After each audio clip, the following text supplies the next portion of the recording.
দুনিয়ায় যারা অগ্রাধিকার দিবে দুনিয়াকে পরকালের তুলনায়, জবাব দিতে পারবে না কবরের ভিতরে গিয়া।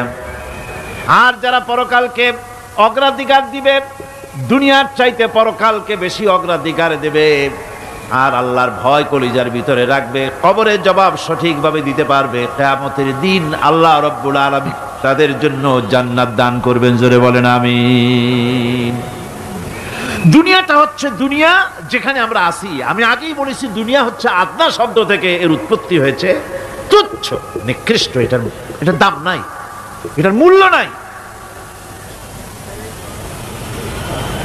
হযরত ইবনে কাইয়িম রাহিমাহুল্লাহ নওয়ারাল্লাহু মারকাদাহু ওয়া জাআলাল জান্নাতা মাথওয়াহু, হযরত ইবনে কাইয়িম তিনি বলছেন, সুন্দর করে বলছেন দুনিয়া সম্পর্কে, মা মাদা ফিদ দুনিয়া আহলামুন ওয়া মা বাকিয়া মিনহা আমানি ওয়াল ওয়াক্তু বাইনাহুমা দায়ুন। মা মাদা ফিদ দুনিয়া আহলামুন, জীবনের যে অংশ ফেলে এসেছি সেটা আজ একটা স্বপ্ন। ওয়া মা বাকিয়া মিনহা আমানি, আর জীবনের যে অংশ সামনে বাকি আছে সেটা এখন একটা আকাঙ্ক্ষা। ওয়াল ওয়াক্তু বাইনাহুমা দায়ুন, আর এর মাঝখান থেকে সময় সব চলে যাচ্ছে। কত বড় কথা চিন্তা করেছেন? জীবনের যে অংশ ফেলে এসেছি তা আজকে স্বপ্ন, তা আজ কি বলেন? স্বপ্ন। আর সামনে যা আছে সেটা আকাঙ্ক্ষা, আর মাঝখান থেকে সময় সব চলে যাচ্ছে। এরপরে তিনি বলছেন, ওয়ামান ইয়াসহাবিদ দুনিয়া ইয়াকুন মিসলা কাবিদিন আলাল মাই খানাতুহু ফুরুজুল আসাবিঈ। দুনিয়াদারের অবস্থা হচ্ছে এই, কেউ যদি দুই হাতে পানি খামসায় ধরে, দুই হাতে কি ধরছে বলেন? দুই হাতে পানি খামসায় ধরেছে, খুব মজবুত করে ধরেছে, দুই মুঠ পানি, বলেন থাকবে কতটুকু? কতটুকু থাকবে? এক ফোঁটাও থাকবে না, কারণ তার আঙ্গুলের ফাঁক তার সাথে খেয়ানত করবে, আঙ্গুলের ফাঁক দিয়া পানিগুলি সব বেরিয়ে চলে যাবে। সুতরাং দুনিয়া যারা চায় তারা ঠিক পানি খামসায় ধরলে পানি যেমন হাতের ভেতর থেকে খেয়ানত করে চলে যায়, যারা দুনিয়া চায় দুনিয়াও তাদেরকে এভাবে ফাঁকি দিয়ে চলে যায়। তবুও দুনিয়ার মায়া মানুষের এত বেশি। আল্লাহর নবী বলেন, লাউ কানা লি ইবনি আদামা ওয়াদিন মিন যাহাবিন লাহাব্বা ইয়াকুনা লাহু সানিন। এই পৃথিবীতে যদি কাউকে একটা মাঠ ভরে যদি সোনা দেওয়া যায়, লোকটা বলবে রব্বুল আলামিন, আমি যদি আরেকটা মাঠ এরকম সোনা ভরা পেতাম। দ্বিতীয় আরেকটা মাঠ দেওয়া হলে আবার বলবে যদি তৃতীয় আরেকটা মাঠ সোনা ভরে যদি পেতাম। নবীজি বলেন, ওয়ালা ইয়ামলাউ জাওফু ইবনু আদামা ইল্লা তুরাব। মানুষের পেট 3.5 হাত মাটি ছাড়া, কবরের মাটি ছাড়া মানুষের পেট ভরবে না। আরো চাই, আরো চাই, চাওয়ার কোনো শেষ নাই। মানুষ এভাবে করে দুনিয়ার মহব্বতে এমনি পাগল হয়ে যায়, শুধু দুনিয়ার মহব্বত, পরকালকে বেমালুম ভুলে যায়।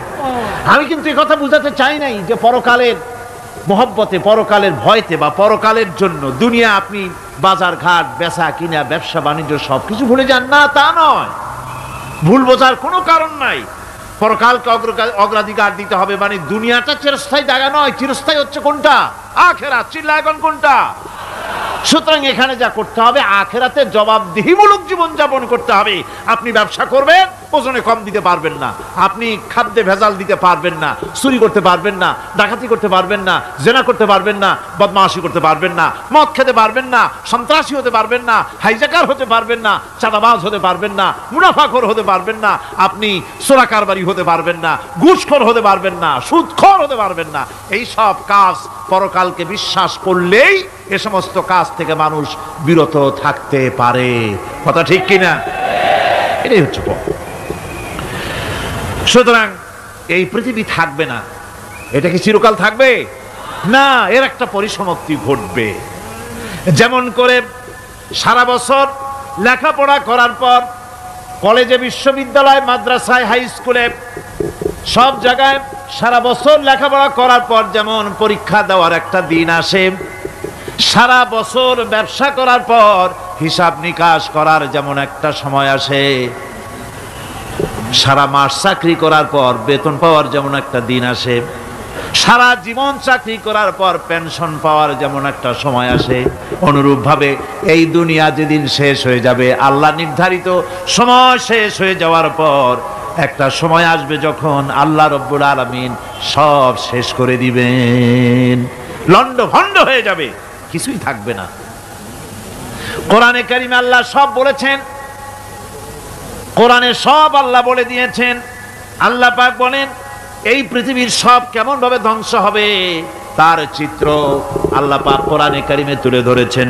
ইযাস সামাউ ফাতারাত ওয়া ইযাল কাওয়াকিবু তাসারাত ওয়া ইযাল বিহারু ফুজ্জিরাত ওয়া ইযাল কুবুরু বু'সিরাত। যখন আকাশসমূহ দীর্ণ বিদীর্ণ হয়ে যাবে, তারকাগুলি বিক্ষিপ্ত হয়ে ছিটকে পড়বে, আর সমুদ্রগুলি উচ্ছ্বসিত হয়ে পড়বে, কবরগুলি সব তার ভেতরে যা আছে উদ্গীরণ করে দেবে, তারকাগুলি স্থিমিত হয়ে যাবে। এরপরে সমস্ত আকাশগুলি কাতাইয়িস সিজিল্লিল কুতুব, কিতাবের পৃষ্ঠার মতো একটার পরে একটা ঠাস ঠাস করে পড়তে থাকবে, চূর্ণ বিচূর্ণ হয়ে ভেঙে চুরে একাকার হয়ে যাবে। পাহাড়গুলিকে উড়িয়ে দেওয়া হবে, চন্দ্র এবং সূর্য একাকার হয়ে যাবে। আল্লাহ রাব্বুল আলামিন বলেন ফাইদা বারিকাল বাসার ওয়া খাসাফাল কমার ওয়া জুমিআশ শামসু ওয়াল কমর।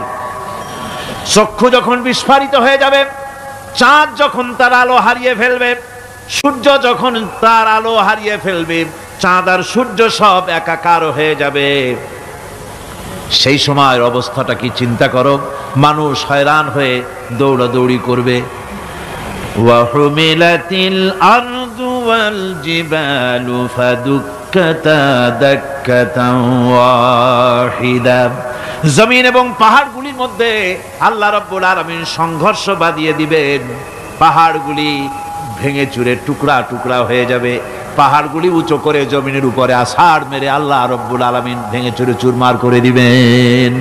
সুবহানাল্লাহ।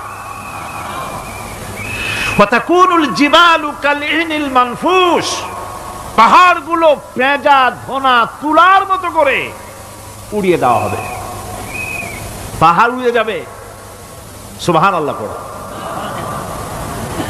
পাহাড় পাথরের তৈরি করা পাহাড়, এই পাহাড়গুলি তুলার মতো হয়ে উড়বে কিভাবে? আমি এই দৃশ্য নিজের চোখে কিছুটা হলেও দেখছি। আজ থেকে 10 দিন আগে আমি ইতালি সফর করে এসেছি। ইতালির রাজধানী রোম। রোম প্রাচীন সভ্যতার লালন ভূমি। কোরআনে কারিমে সূরায়ে রোম রয়েছে, এই রোম সেই রোম। এখানের বাদশার কাছে রাসূল করিম সাল্লাল্লাহু আলাইহি সাল্লাম হেরাক্লিয়াসের কাছে চিঠি পাঠিয়েছিলেন, সেই রোম। 12 থেকে 15 হাজারের মতো বাংলাদেশি মুসলমান সেখানে আছে। জুমার দিন, যেদিন আমি গেলাম তার পরের দিনই জুমা ছিল, জুমার নামাজ পড়লাম ভ্যাটিকানের কাছেই বিশাল মসজিদ, ইউরোপের ভিতরে সবচাইতে বড় মসজিদ এটা। রোম ইসলামের দুশমনদের রাজধানী। সেইখানে যখন আযান হচ্ছে আশহাদু আন্না মুহাম্মাদার রাসূলুল্লাহ, আমার অনুভূতির কথা আপনাদেরকে বোঝাতে পারবো না, কি অনুভূতির সৃষ্টি হয়েছে আমার ভেতরে। ভ্যাটিকানের পোপ এক পাশে, কিছু দূরেই ভ্যাটিকান, ওটা হচ্ছে গোটা পৃথিবীর সমস্ত খ্রিস্টানদের কাবা, ভ্যাটিকান। তার পাশেই বিশাল মসজিদ, সেখানে নামাজ পড়লাম। চিন্তার ভেতরে আসলো আল্লাহ রাব্বুল আলামিন তার হাবিবের নাম, তার তাওহীদ, তার রিসালাতকে কিভাবে বিশ্বময় ছড়িয়ে দিলেন। আবু জাহেল চাইছিল মুহাম্মদ সাল্লাল্লাহু আলাইহি ওয়াসাল্লামকে স্তব্ধ করে দেবে মক্কার জীবনেই। কত বদনাম, সাহের, কাহেন, কাযযাব, শায়ের, নাউযুবিল্লাহি মিন যালিক, কত গালাগালি করলো। আর আল্লাহ শোনালেন, হাবিব চিন্তার কোনো কারণ নাই, ওয়া রাফা'না লাকা যিকরাক, আমি আপনার প্রশংসা বিশ্বময় ছড়িয়ে দেব। সুবহানাল্লাহি ওয়া বিহামদিহি। রোম প্রোগ্রাম শেষ করে আমাকে তারা নিয়ে গেল, যেটা আমি বলছি সফর কাহিনী শোনাবার সময়টা না, যেহেতু এর সঙ্গে প্রাসঙ্গিক সেজন্য বলছি। পাহাড় কেমনে তুলার মতো হয়ে উঠবে তার নজির দেখেছি। রোম শহর থেকে 300 মাইল দূরে, 300 কিলোমিটার দূরে নেপোলিয়ান বোনাপার্ট তার বাড়ি, এবং ওটা তার নামই একটা প্রভিন্স। ভূমধ্য সাগরের পারে ভিসুভিয়াস, পৃথিবীর সবচাইতে বড় আগ্নেয়গিরি, সেটা দেখাতে নিয়ে যাওয়া হলো আমাকে। যে পাহাড়টা পৃথিবীর মাটি থেকে তার চূড়া হচ্ছে 3 মাইল উঁচু, এর 2 মাইল গাড়িতে করে ঘুরে ঘুরে যাওয়া যায়, এরপর আর গাড়িতে যাওয়া যায় না, বাকিটুকুন যেতে হবে হেঁটে হেঁটে। পাহাড়ের উপরে অক্সিজেন কম, বেশ কষ্ট হচ্ছিল উঠতে। জীবনে প্রথম পাহাড়ে চড়েছি জাবালে নূর, রাসূল করিম সাল্লাল্লাহু আলাইহি সাল্লামের উপরে যেখানে ওহী হয়েছিল সর্বপ্রথম। পাহাড় চড়ার একটা অভিজ্ঞতা ওখান থেকে আমার কিছুটা হয়েছিল। খুব কষ্ট হলো বাকি 1 মাইল উঠতে।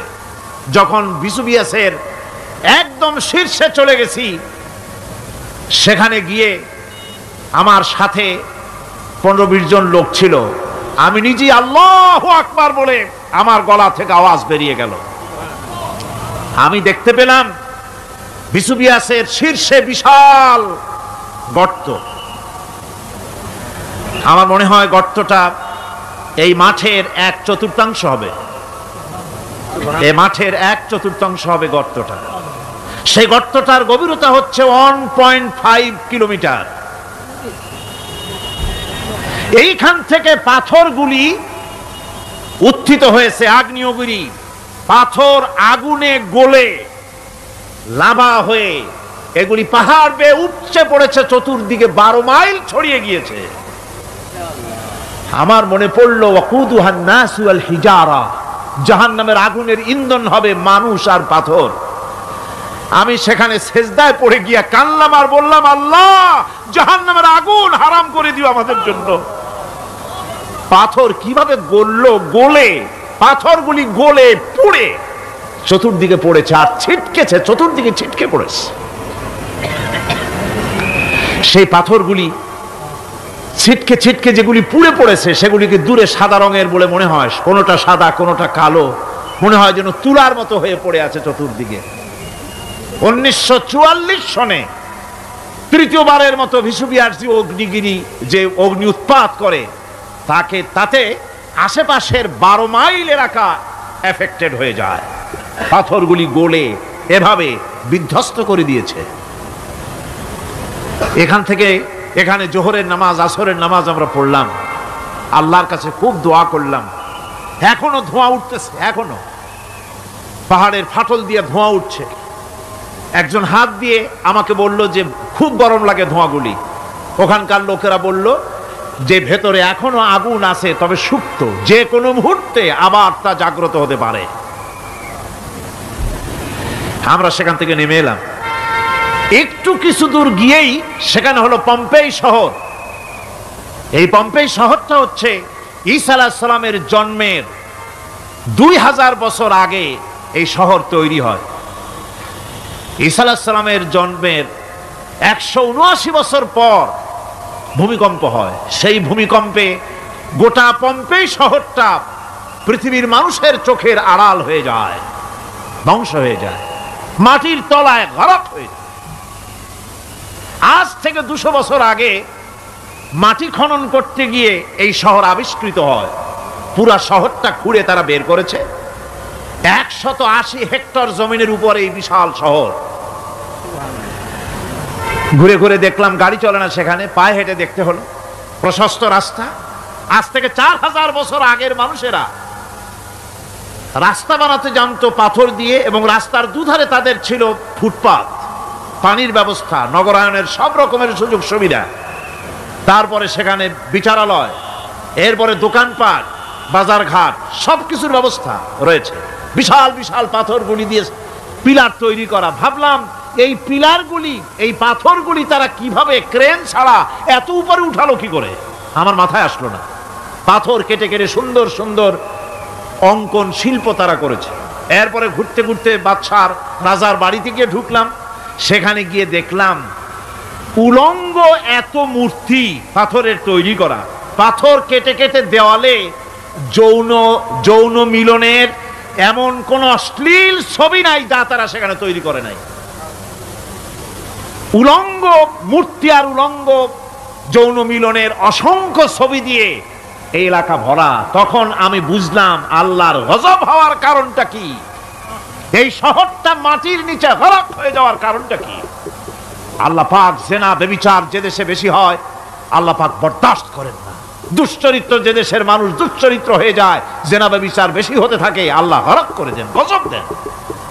এই গজব এক এক সময় এক এক রকমের হয়ে আসে। কখনো মাটির নিচে দাবায় দেন, কখনো মহামারী, কোনো দেশে কলেরা, কোনো দেশে জলোচ্ছ্বাস, কোথাও ভূমিকম্প, আর সর্বশেষ এই জেনা ব্যভিচারের জন্য আল্লাহ পাকের চূড়ান্ত এই যৌনতার অশ্লীলতার জন্য চূড়ান্ত গজব বর্তমান বিশ্বের জন্য এইডস। আল্লাহ পাক এই গজব দিয়েছেন। বন্ধুগণ, আমি সেই জায়গা, আমি সেখানে যা দেখলাম যে আল্লাহ পাক পাহাড়গুলিকে কিভাবে উড়াবেন এটা অস্বীকার করার কোনো উপায় নাই। বিশ্বাস তো করতামই, তবে হযরত ইব্রাহিম আলাইহিস সালাম যেমন বলেছিলেন, রব্বি আরিনি কাইফা তুহিল মাউতা, আয় আল্লাহ তুমি মরাকে জিন্দা করবা কেমনে? আল্লাহ পাক বলেন আওয়ালাম তুমিন, তুমি বিশ্বাস করো না? ইব্রাহিম আলাইহিস সালাম বললেন বালা, অবশ্যই বিশ্বাস করি, ওয়ালাকিন লিয়াতমাইন্না কলবি, যদি চোখে দেখতাম তাহলে আমার অন্তরাত্মা খুব ঠান্ডা হতো। আল্লাহ রাব্বুল আলামিন চোখে দেখায় দিলেন জিন্দা কেমনে মুর্দা হবে, মুর্দা কেমনে জিন্দা হবে, আল্লাহ দেখায় দিলেন। পাহাড় উড়ায় দিবেন আল্লাহ রাব্বুল আলামিন। একথা কলিজার মধ্যে এটার উপর ঈমান বিশ্বাস, কিন্তু আল্লাহ চোখে দেখাইছেন, ঈমান আরো মজবুত হয়েছে, যা ছিল আরো মজবুত হয়েছে। সুবহানাল্লাহ। আল্লাহর ভয়তে কলিজা কেঁপেছে। আমি পাহাড়ের উপরে কেঁদেছি, যার যার হয়ে কেঁদেছি।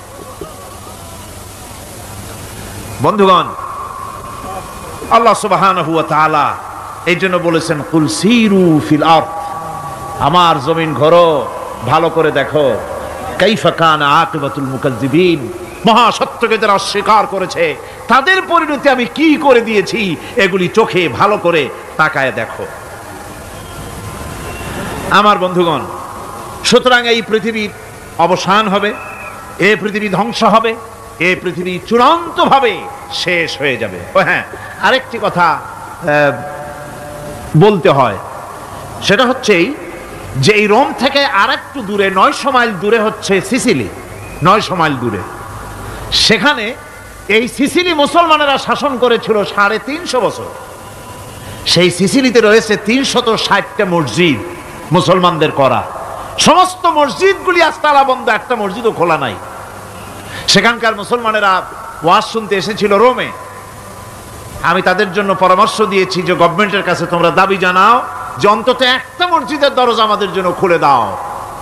রোমের অবস্থানরত প্রবাসী বাংলাদেশি মুসলমানেরা আমাকে বলেছে, তাদের অনেকের বাড়ি চট্টগ্রামেও আছে, আমাকে বলেছে তাদের চোখে পানি আসছে বলার সময় যে চিরময়ের তাফসীর মাহফিল যখন আসে কলজেটা কাঁদতে থাকে যাওয়ার জন্য।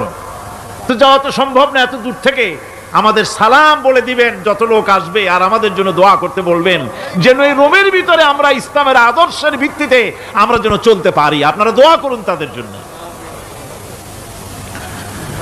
ভাইরা আমার, এই পৃথিবী একদিন পরিসমাপ্তি ঘটবে এবং আল্লাহর দরবারে আমাদেরকে উঠতে হবে এবং সেখানে আমাদের বিচার হবে। সেখানে আমাদের কি হবে? বিচার হবে। আল্লাহ পাক বিচারটাকে নির্ভুল করার জন্য, সঠিক করার জন্য প্রত্যেকের গলায় আমলনামা ঝুলায় রাখছেন। এখানে রেকর্ডের ব্যবস্থা করা হয়েছে। আল্লাহ পাক বলছেন ওয়া কুল্লা ইনসানিন আলজামনাহু তাইরাহু ফি উনুকিহি ওয়া নুখরিজু লাহু ইয়াওমাল কিয়ামাতি কিতাবান ইয়ালকাহু মানশুরা। আল্লাহ পাক বলেন প্রত্যেকের ভালো মন্দ কর্মফল কর্মলিপি আমি তার গলায় ঝুলায় রেখেছি। কিয়ামতের দিন সে নিজের কাছে স্পষ্ট সব দেখতে পারবে, কোনো জিনিস বাদ পড়বে না। তার গলায় তার আমলনামা ঝুলানো আছে, সব রেকর্ড হতেছে।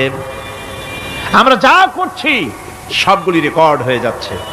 বর্তমান বিজ্ঞানীরা আবিষ্কার করেছে যে মানুষের শরীরের ভিতরে ডিএনএ আছে, রক্তের ভিতরে ডিএনএ, এটা একটা কোড। মানুষের রক্তের ভিতরে ডিএনএ আছে।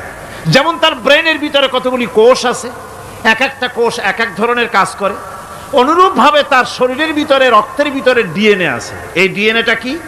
এই ডিএনএটা হচ্ছে, এই ডিএনএ একটা কম্পিউটারের মতো কাজ করতেছে। লোকটা কি করবে, কোথায় যাবে, সে ভালো হবে মন্দ হবে কি হবে, সব তার ডিএনএর মধ্যে রেকর্ডকৃত আছে। এটা বোঝার জন্য একটা সুন্দর দৃষ্টান্ত দেওয়া যায়। যেমন এই কাগজটাকে আপনারা মনে করুন একটা গাড়ির একটা ব্লুপ্রিন্ট, একটা গাড়ির ব্লুপ্রিন্ট। এখানে লেখা আছে গাড়ি কিভাবে তৈরি হবে। এই কাগজটা নিয়ে ঘরের মধ্যে রেখে দিলেন। এখন এই কাগজটা থেকেই অটোমেটিক গাড়ির উইন্ডো তৈরি হলো, শিল তৈরি হলো, গাড়ির বডি তৈরি হলো, চেসিস তৈরি হলো, টায়ার তৈরি হলো, ইঞ্জিন তৈরি হলো, ব্যাটারি তৈরি হলো, পেট্রোল নিল, আর কোনো রকমের ড্রাইভার ছাড়াই গাড়ি চলতে আরম্ভ করলো। এই কথাটা যদি মনের মাথার মধ্যে আনতে পারেন যে এটা কিভাবে হইতে পারে, এতে লেখা অনুযায়ী যেভাবে হওয়া যদি সম্ভব হয়, অনুরূপ ভাবে মানুষের রক্তের ভিতরে ডিএনএ এরা আবিষ্কার করেছে। এর ভিতরে মানুষের ভালো মন্দ, কোথায় যাবে কি করবে, সব কিছুর মধ্যে রয়েছে। কোরআনে কারিমে আল্লাহ রাব্বুল আলামিন, আমি গত বছরও বলছিলাম যে বিজ্ঞানের আবিষ্কার যত বাড়বে কোরআন বোঝা মানুষের জন্য তত সহজ হবে। কোন সুবহানাল্লাহ। কোরআন বোঝা মানুষের জন্য তত সহজ হবে। সুতরাং মানুষের গলার সাথে আল্লাহ পাক বলছেন যে একটা আমলনামা আমি ঝুলাই দিয়েছি তার গলার সাথে, সে যা করতেছে ওখানে সব লিপিবদ্ধ হচ্ছে, কম্পিউটারাইজড, কম্পিউটারের মতো এগুলি সব গ্রহণ করতেছে। এগুলি কিয়ামতের দিন তার সামনে হাজির করা হবে। কিয়ামতে যখন আমলনামা তার সামনে দিয়ে বলা হবে, ইকরা কিতাবাকা কাফা বিনাফসিকাল ইয়াওমা আলাইকা হাসিবা, তাকে বলা হবে নিজের কর্মলিপি নিজেই পড়ো, আজ তুমি তোমার নিজের হিসাব নিতে যথেষ্ট। বন্ধুগণ, এই মাহফিলে যত লোক আমরা বসে আছি, আমরা আমাদের হিসাব নিতে যথেষ্ট না আরেকজন লাগবে? কোন আমরা যথেষ্ট কি না? কথা বোঝেন নাই। আমি বলতে চেয়েছি এটা, আমরা যদি এখন চোখ বুঝে চিন্তা করি যে পিছনের জীবনে কি করেছি, মনে পড়বে নাকি পড়বে না? বলেন সবাই, পড়বে কি পড়বে না? ছোটবেলায় কবে পায়ের নিচে কাটা ফুটেছিল, কবে কোথায় আছাড় খেয়েছিলেন, কবে কার বেল তাল আম কাঁচা আম চুরি করে খেতে গিয়ে কিল খেয়েছিলেন, তাড়া খেয়েছিলেন, তাকে এখন মনে নাই? আছে। তাহলে কিল, ওই তাল বেল চুরি করতে গিয়ে যে কিলটা খাইছিলেন সেটাও মনে আছে, ভালো মন্দ সব মনে আছে। তাহলে কোন হোটেলের রুমে কি করছিলেন, কোন স্কুলে কোন কলেজে কি করছিলেন, তারপরে জীবনে ছোট বড় ঘটনাগুলি চোখ বুঝতে মনে পড়বে না? এবার হিসাব করেন, মনে যদি পড়ে এবার হিসাব করেন আপনি জান্নাতি না জাহান্নামে। আপনি আপনার নিজের হিসাব নেওয়ার জন্য যথেষ্ট। তাকে হিসাব করতে বলা হবে, তোমার হিসাব, তোমার নিজের হিসাব নেওয়ার জন্য তুমি যথেষ্ট, তোমার হিসাব তুমি নিজেই করো, এটা পড়ো। আর সেই কিয়ামতের দিন কোনো সাহায্যকারী মিলবে না। লান তানফাকুম আরহামুকুম ওয়ালা আওলাদুকুম ইয়াউমাল কিয়ামাহ। লান তানফাকুম, কিয়ামতের দিন কোনো ফায়দা হবে না, অবশ্যই কোনো ফায়দা হবে না, কোনো উপকারে আসবে না। কিয়ামতের দিন তোমার সন্তান, তোমার স্ত্রী, তোমার মাল, তোমার সম্পদ কোনো উপকারে আসবে না। কিয়ামতের ময়দানে সেদিন সব তোমার সাথে বিচ্ছেদ করবে, সব পালায় যাবে। সেখানে উৎকোষেরও কোনো কারবার নাই যে ঘুষ টুস দিয়া, ফেরেশতাদের কোনো রকম বুঝবাজ দিয়া, আলাদা কোনো চোরাগলি পথ দিয়া একেবারে ফুট করে ভেসতে চলে যাবেন, এমন কোনো সুযোগ নাই। অনেকে বলে, হুজুর এমন কিছু দোয়া শিখায় দেন যাতে ওই সব জেহাদ বোমা এগুলি খুব ভয় পাই, ও সব রাস্তা টাস্তা না, খুব সহজে কিছু দোয়া দুরূদ কইরা আস্তে করে জান্নাতে চলে যাওয়া যায়, এরকম একটা দোয়া, এরকম একটা পথ বলে দেন। আমি বলি ভাই, এরকমের কোন চোরাগলি আমার রাসূল আবিষ্কার করতে পারেন নাই।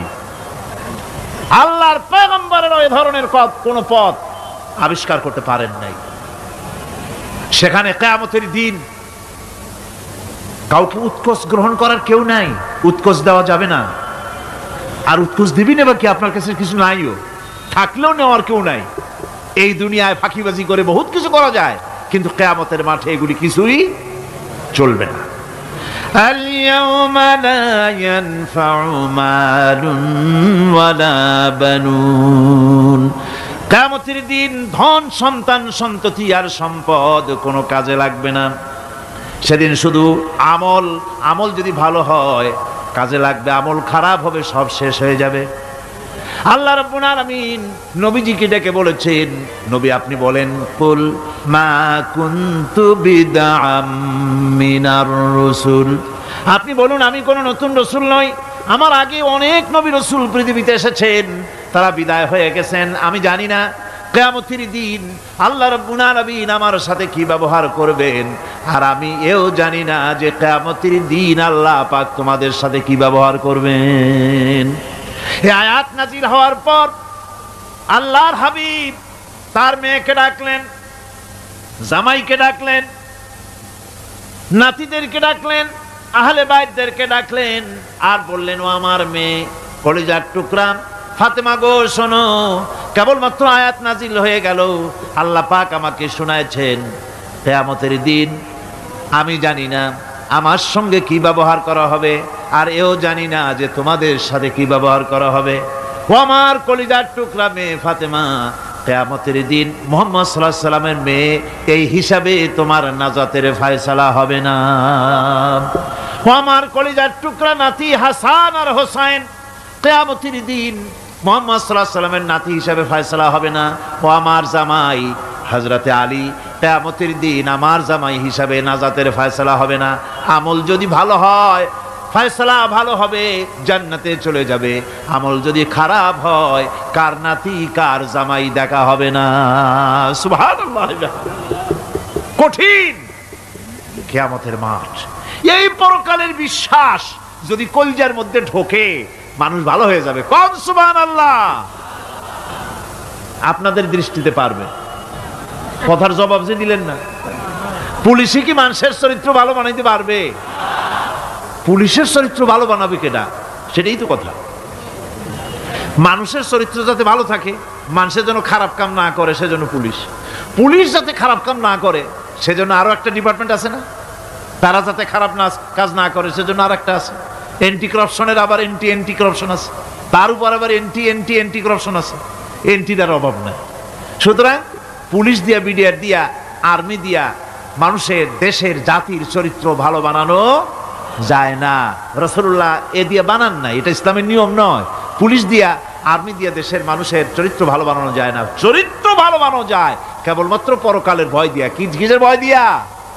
ওই যে মক্কার জীবনে ওই সমস্ত মানুষগুলি যারা চুরি করত, ডাকাতি করত, জেনা করত, বদমাশি করত, যারা শয়তানি করত, যারা মানুষকে খুন করত, এই মানুষগুলি এত ভালো হয়ে গেল, যারা চুরি ছেড়ে দিল, ডাকাতি ছেড়ে দিল, জেনা ব্যভিচার ছেড়ে দিল, এত ভালো হয়ে গেল, পৃথিবীর মধ্যে সেরা মানুষ তারা হয়ে গেলেন। জোরে বলেন সুবহানাল্লাহ। নবীর সাহাবীরা পৃথিবীর শ্রেষ্ঠ সন্তান, নবীর সাহাবীরা পৃথিবীর সেরা মানুষ, তাদের চাইতে সেরা মানুষ নবীদের পরে আর কেউ হতে পারে না। জোরে কোন সুবহানাল্লাহ। নবীর পরে পৃথিবীতে শ্রেষ্ঠ মানুষ কারা? সাহাবায়ে কেরাম রিদওয়ানুল্লাহ তাআলা আলাইহিম আজমাইন।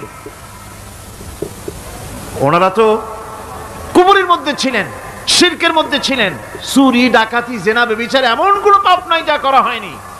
তারপরে যখন আল্লাহর নবীর কাছ থেকে তাওহীদ, রিসালাত ও আখিরাতের দাওয়াত পেলেন, কি সোনার মানুষ এক একজন হয়ে গেলেন। সুবহানাল্লাহ। যারা ছিলেন নারীর সতীত্বের জম, তারা হয়ে গেলেন নারীর সতীত্বের পাহারাদার। যারা মানুষের মাল চুরি করত, ডাকাতি করত, তারা রাতভর মানুষের মালের পাহারা দিল, মানুষের রক্তের পাহারা দিল। সুবহানাল্লাহ বিহামদি। রক্ত সম্পদের পাহারা দিল। রাসূল বললেন খাইরুল কুরুনে কারনি, সর্বশ্রেষ্ঠ যুগ তো আমার যুগ। বন্ধুগণ, এরপরে একটা জীবন আসবে ওই কিয়ামতের ময়দানে। এই পরকালের বিশ্বাসটা গুরুত্বপূর্ণ ব্যাপার, আমাদের সব কিছুর হিসাব দেওয়া লাগবে। আল্লাহ পাক বলেন ইন্নাস সামআ ওয়াল বাসারা ওয়াল ফুআদা কুল্লু উলাইকা আনহু মাসউলা। নিঃসন্দেহে মানুষের শ্রবণ শক্তি, দর্শন শক্তি এবং তার অন্তঃকরণের কল্পনা সম্পর্কে আল্লাহ রাব্বুল আলামিনের কাছে জিজ্ঞাসিত হতে হবে। কান দিয়া কি করেছিল, চোখ দিয়া কি করেছিল, মুখ দিয়া কি করেছিলে, হাত দিয়ে কি করেছিলে, সব কিছুর জবাব আল্লাহ রাব্বুল আলামিনের কাছে দিতে হবে। সবটার জবাব দিতে হবে, কোনো কিছু বাদ যাবে না। এমনকি মনের ভিতরে যে কল্পনা আমরা করি, এই কল্পনার হিসাবও আল্লাহর দরবারে দিতে হবে। কোরআনে কারীম বলছেন ওয়া ইন তুবদু মা ফি আনফুসিকুম আও তুখফুহু ইউহাসিবকুম বিহিল্লাহ। মনের ভিতরে তুমি যেটা কল্পনা করো সেটা প্রকাশ করো, অথবা তুমি গোপন রাখো, যাই তুমি করো না কেন আল্লাহ রাব্বুল আলামিন এর হিসাবও তোমার কাছে নেবেন। ফায়াগফিরু লিমান ইয়াশা ওয়া ইউআযযিবু মান ইয়াশা ওয়াল্লাহু আলা কুল্লি শাইইন কাদির। মহান আল্লাহ পাক বলেন, করার পর তোমার মনের ভিতরে কি কল্পনা করেছিলে ওইটার হিসাব আমি নেব। হিসাব নেওয়ার পর যারে খুশি ক্ষমা করে দেব, যাকে খুশি শাস্তি প্রদান করব। সবকিছুর উপরে আল্লাহ রব্বুল আলামিন শক্তিমান, সব তিনি করতে পারেন, সমস্ত কুদরত রয়েছে তার। সুতরাং মানুষদেরকে, আল্লাহর বান্দাদেরকে বিশ্বাস করতে হবে যে আমার কোনো কথা বাদ যাবে না। কথাগুলি রেকর্ড হচ্ছে, কথা রেকর্ড হচ্ছে। আমি যে ওয়াজ করতেছি এই কথাগুলি রেকর্ড হচ্ছে নাকি হচ্ছে না? অনেক টেপ রেকর্ডার রেকর্ড হচ্ছে, অডিও ভিডিও হচ্ছে। আজ থেকে 50 বছর পর যদি এই রেকর্ড বাজানো হয়, আমাকে যদি বলা হয় যে আপনি অমুক জায়গায় অমুক কথা বলেছেন, আমি যদি বলি না আমি কথা বলি নাই, তারপরে যদি রেকর্ড বাজানো হয়, তাহলে আমি কথা যে বলি নাই যদি বলি, তাহলে এটা ধরা পড়বে না? সেখানে ধরা পড়বে না? তাহলে এই মানুষের কথা প্লাস্টিকের ফিতায় রেকর্ড করে 50 বছর, 100 বছর, 200 বছর, 500 বছর যদি প্লাস্টিকের ফিতায় এটাকে চলচ্চিত্র করে অথবা টেপ রেকর্ডারে করে যদি ধরে রাখা যায়, এই বুদ্ধিটা কে দিলেন কন্ত দেখি? সবাই কন্যা এই বুদ্ধিটা দিলেন কে? যে আল্লাহ রাব্বুল আলামিন মানুষের মাথায় বুদ্ধি দিলেন, যার দ্বারা সে মানুষের কথাবার্তা অ্যাক্টিভিটি সব ধরে রাখতে পারে। সেই আল্লাহ রাব্বুল আলামিন বুঝি আপনার আমার কথা এবং আপনার আমার অ্যাক্টিভিটিসকে তিনি বুঝি ধরে রাখতে পারবেন না কিয়ামত পর্যন্ত? পারবেন কি না? সেজন্য রাব্বুল আলামিন বলেন মা ইয়ালফিযু মিন কাওলিন ইল্লা লাদাইহি রাকীবুন আতীদ। সমস্ত কথা রেকর্ড হচ্ছে। সুবহানাল্লাহ কোন জোরে! সমস্ত কথা রেকর্ড হচ্ছে, একটা কথাও বাদ যাবে না। মুখ আছে বলেই কথা বলবেন তা না, হিসাব করে কথা বলতে হবে। গীবত গাওয়া যাবে না, মিথ্যা কথা বলা যাবে না, মিথ্যা ওয়াদা করা যাবে না। মিথ্যা ওয়াদার তো মৌসুম এসে গেছে। কি কোন বোঝেন কথা? হ্যাঁ, মিথ্যা ওয়াদার মৌসুম এসে গেছে। এখন মৌসুমে বাহার মিথ্যা বলার। কত সুন্দর সুন্দর ওয়াদা, সোনা দিয়া রাস্তা বানায় দেব। অভুক্ত মানুষদের বলা হয় না খেয়ে মরবেন না, কিন্তু কি খেয়ে মরবে তাও কয় না। আমরা যদি যাইতে পারি তাহলে মটকির মতো রসগোল্লা বানায় দেব, গরুর গাড়ির চাকার মতো জিলাপি বানায় দেব। খাইতে গিয়ে হা করে চিত হয়ে থাকবে। কত রঙিন রঙিন কথা। মিথ্যা ওয়াদার সময় এসে গেছে। ভাইরা আমার, পরকাল যদি বিশ্বাস করে সেই ব্যক্তি কিছুতেই মুখ আছে বলেই যা খুশি বলবে না, পরনিন্দা করবে না, পরচর্চা করবে না, হাত আছে বলেই যা তা লিখবে না। ঘটনা হইল একটা, লিখলো আর একটা। কলম একটা আছে বলেই যা খুশি তা লেখা যায় না, মুখ আছে বলেই যা খুশি তা বলা যায় না, চোখ আছে বলেই যা খুশি তা দেখা যায় না। গরু খাওয়া জায়েজ করা হয়েছে বলে গরুর লেজ থেকে মাথা পর্যন্ত পাইকারি দরে সব খাওয়া যায় না। গরু খাওয়া হারাম না হালাল?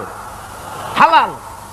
পাইকারি দরে লেজ থেকে মাথা পর্যন্ত সব খাওয়া হালাল না, ওর মধ্যে আল্লাহ কিছু হারাম রেখে দিছে, সেগুলোকে বাইসে খাইতে হবে। আল্লাহ দেখতে চান পাইকারি দরে জমের খাওয়া খাও না আমার হারামগুলি বাদ দিয়ে খাও, নিষেধ করা গুলি বাদ দিয়ে খাও। মুখ আছে বলেই যা খুশি তা বলা যাবে না, কান আছে বলেই যা খুশি তা শোনা যাবে না, চোখ আছে বলেই যা খুশি তা দেখা যাবে না, হাত পা আছে বলেই যা খুশি তা করা যাবে না। সবটার পেছনে আল্লাহ রাব্বুল আলামিনকে ভয় করা লাগবে। মহান আল্লাহ রাব্বুল আলামিন বলে, বান্দারে তোমার সমস্ত কার্যাবলী এমনকি তোমার চাহনিটা পর্যন্ত কার দিকে কি নিয়তে তাকায়ছো কেউ জানে না, আমি আল্লাহ রাব্বুল আলামিন জানি। وَيَعْلَمُ خَائِنَةَ الْأَعْيُنِ وَمَا تُخْفِي الصُّدُورُ। তোমার অন্তঃকরণ কি জিনিস গোপন করে আর তোমার চক্ষু কি লুকোচুরি খেলে আমি টের পাই। সুবহানাল্লাহ বিহামদি। চশমার ফাঁক দিয়া কি দেখো, কারে দেখো, কি নজরে দেখো, সানগ্লাস পরিয়া কেউ ঠিক পায় না, আমি ঠিক পাই। সুবহানাল্লাহ, জোরে কান সুবহানাল্লাহ।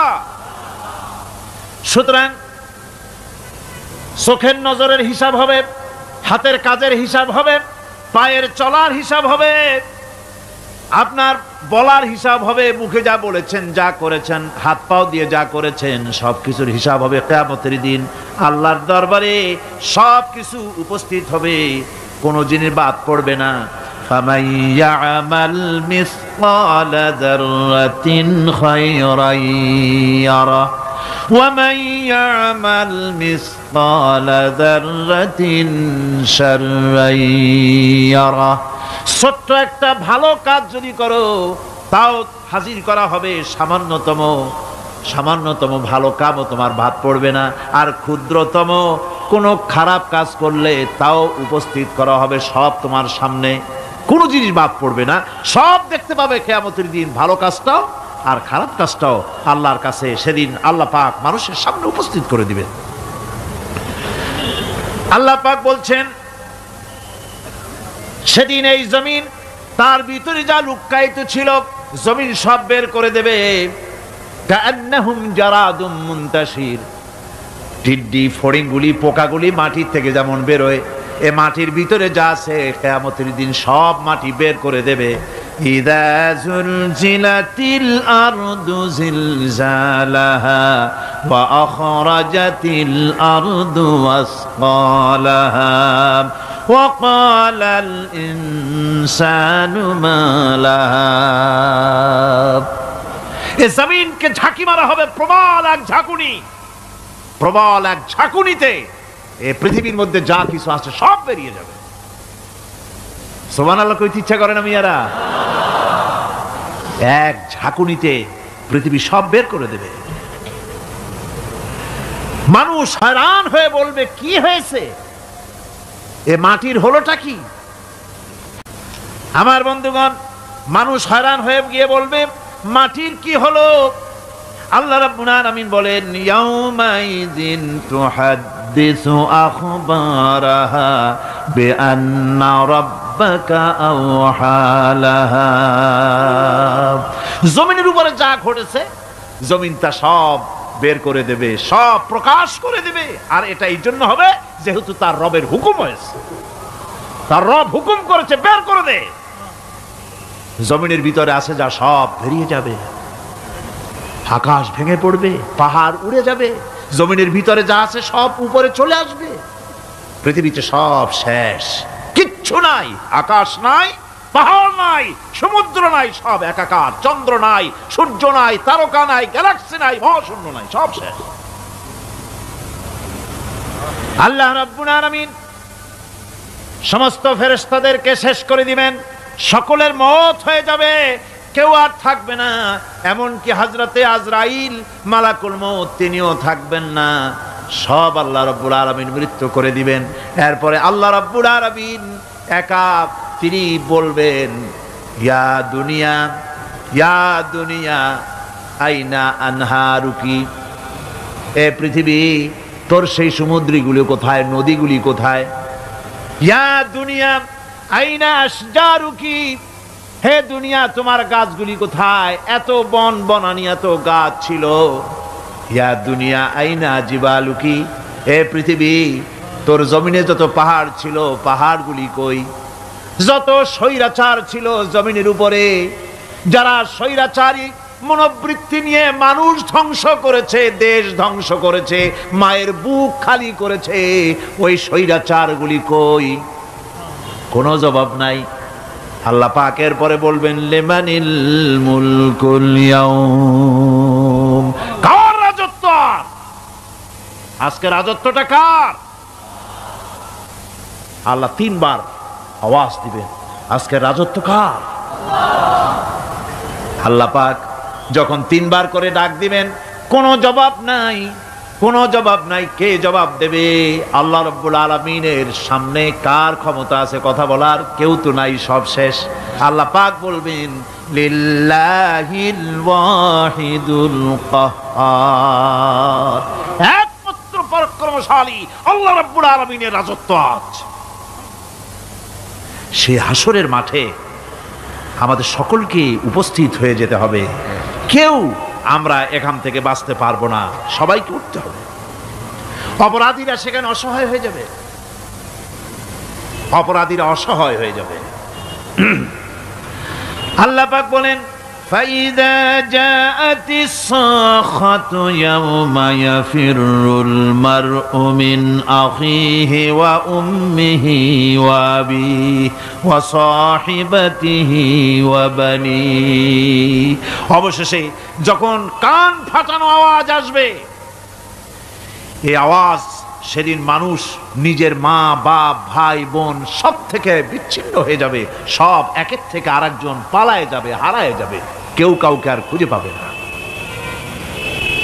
সেদিন ওই কিয়ামতের মাঠে বিভীষিকাময় দৃশ্য, মানুষ হয়রান হয়ে যাবে।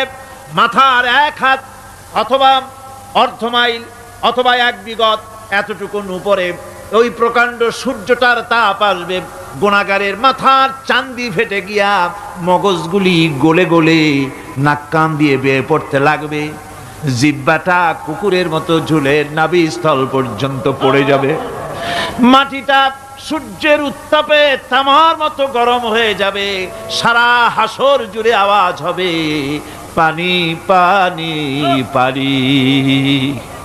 মানুষেরা হয়রান হয়ে যাবে। সে হাসরের ময়দানে এই চরম কষ্টের ভিতরে আল্লাহ রাব্বুল আলামিন বলেন, সেদিন দুটো ভাগ হয়ে যাবে। একদল মানুষের চেহারা আলোয় ঝলমল হয়ে যাবে, আর একদল মানুষের চেহারাগুলি কালো হয়ে যাবে। উজুহু ইয়াউমাইদিন মুসফিরাতুন দাহিকাতুন মুস্তাবশিরা ওয়া উজুহু ইয়াউমাইদিন আলাইহা গাবারা। আল্লাহ পাক বলেন, এক শ্রেণীর মানুষের চেহারা হাস্যোজ্জ্বল ঝলমলে হয়ে যাবে, আর এক শ্রেণীর মানুষের চেহারাগুলি কালো হয়ে যাবে।